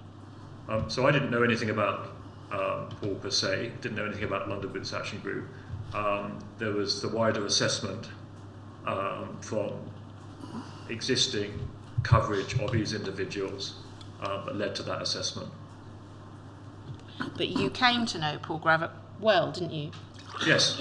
And you spent quite a lot of time engaged with the activities of London Boots Action Group. Yes. So your assessment there in your witness statement, that's born of your experience, is it, during your deployment? Yes. If we have a look at your contemporaneous reporting briefly, a report concerning Mr. Gravett, can we look please at MPS 0739418, dated the 12th of February of 1993, C127, sir.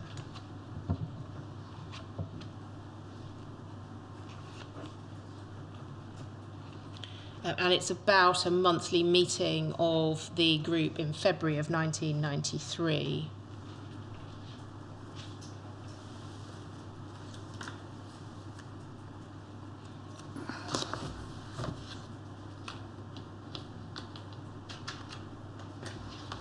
And could we look, please, in particular at the paragraph towards the bottom of page 1. This is you mentioning things that appear in the newsletter that was added. Paragraph 2.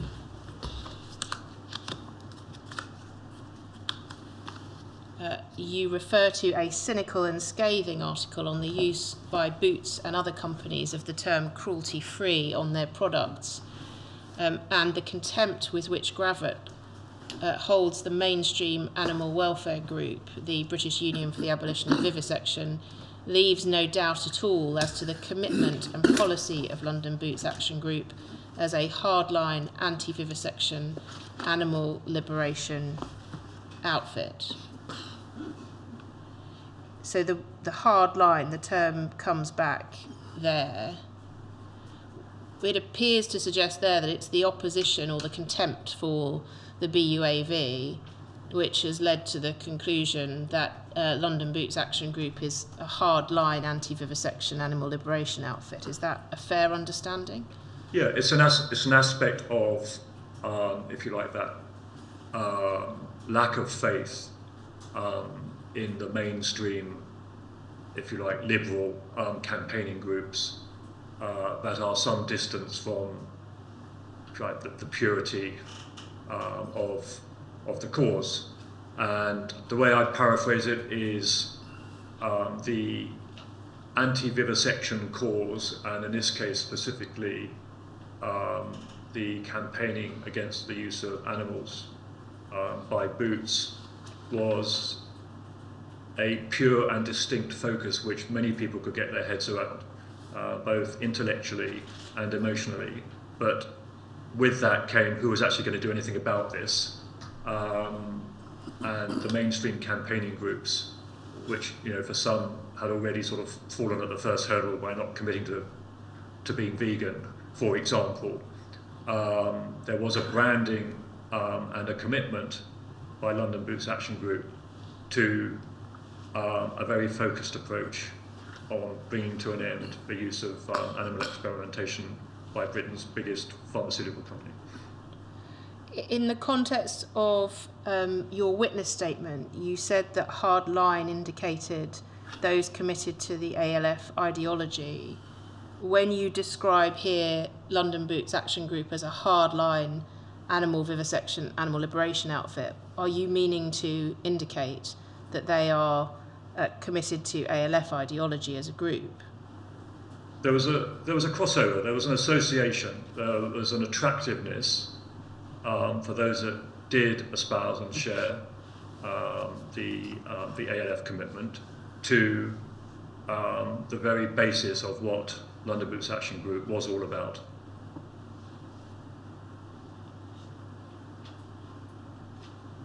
Are you suggesting that London Boots Action Group was a group that was attractive to those who were in favour of ALF-style action?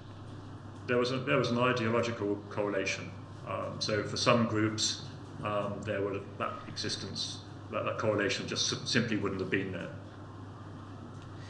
Can I ask that we take that down and look at a later report which also comments on Mr. Gravett, MPS 0245378. It's the 8th of August of 1995. So it's your C365.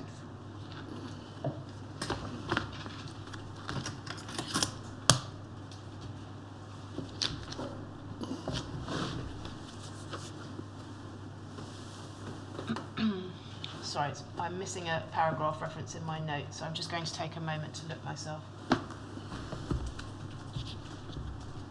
Go down, please, past to the next page. Yeah, can we focus in there on the right-hand side, the section of the report on Paul Gravett? For context, HM1, because I haven't let you look at the rest of the report. This is a lengthy report on London Animal Action, a later group after London Boots Action, and the individuals associated with it. And in that report, you included this section on Paul Gravett. And you describe him at the end of that section as remaining a well-respected campaigner within the movement. You don't describe him there as any sort of ALF activist or extremist. It's right, isn't it, that as you knew Mr. Gravett, he wasn't involved himself in ALF direct action or extremism? He certainly wasn't, to my knowledge, what we described earlier as a sort of the more spontaneous, overt proponents of criminal damage. But I say that's a different category from the more sort of cerebral, intellectual, administrative support for the ideology. All right, so the descriptor hardline is indicating his support for the ALF ideology, but he was not somebody taking action directly himself. Have I understood that correctly? Well, the direct action that he was not taking part in, to my knowledge, which I'm describing here, is the more sort of spontaneous criminal damage, sort of graffiti, smashing of windows, attacking vehicles during demonstrations. There are many forms of direct action which don't comprise that. That's the category of activity I'm describing Paul not being associated with, to my knowledge. And would you describe that broadly as ALF-style direct action? Is that what you mean when that phrase comes up? Sorry, which phrase? ALF-style direct action. So smashing windows, the things that you've just described. Well, that's a low-level example. ALF direct action comprises that whole myriad, whole spectrum of of criminal activity. Paul Gravett has described in his evidence that the two of you were good friends. You went to the cinema, he recalls going to a football match with you in 1995, attending your birthday parties, which you celebrated each year on your cover date of birth. Do you agree that that was the nature of your relationship, your friendship with Paul Gravett? Yes, I do. He said that he really liked you as Matt Rayner. Did you really like Mr. Gravett? Yes. Was Matt Rayner presenting himself as a hardliner too, so similar to Mr. Gravett? I think that there was an overlap in sort of the unspoken support for that for the cause. Thank you. I noticed the time, sir. Yeah. May I just say before we break for lunch, this affects Mr. Wood in particular, that given the progress that I've made so far, I will not get to the questioning about Mr. Shepherd's evidence today. Yes. May I make a brief? Of course. That, Mr. Greenhall be permitted to sit in my place tomorrow for very personal reasons, which I think you so are aware of. I am fully aware of them. There is an important event that you must attend tomorrow, even ahead of your attendance at this inquiry. That's correct, sir. And if I can simply say this, there are discussions in play, and I think in due course, although I don't think it's formally happened yet, Mr. Greenhall, I imagine, will be instructed in the appeal himself. Yes, and you and he will then, if that comes to play, both be instructed in the appeal. That's very Yes. good. And certainly, junior counsel who was instructed before is no longer going to be instructed because I think he has taken silk. He's taken silk, although he's remained involved in the background. Yes. I have to say that for him throughout. So yes, but I think that is what's going to happen. Yes. Mr. Sanders, I cannot see any reasoned objection to Mr. Greenhall sitting in for Mr. Wood tomorrow. I note you're nodding. Could I have a yes, please, for the transcript? Agreed, sir. Thank you. We'll resume at 2:05.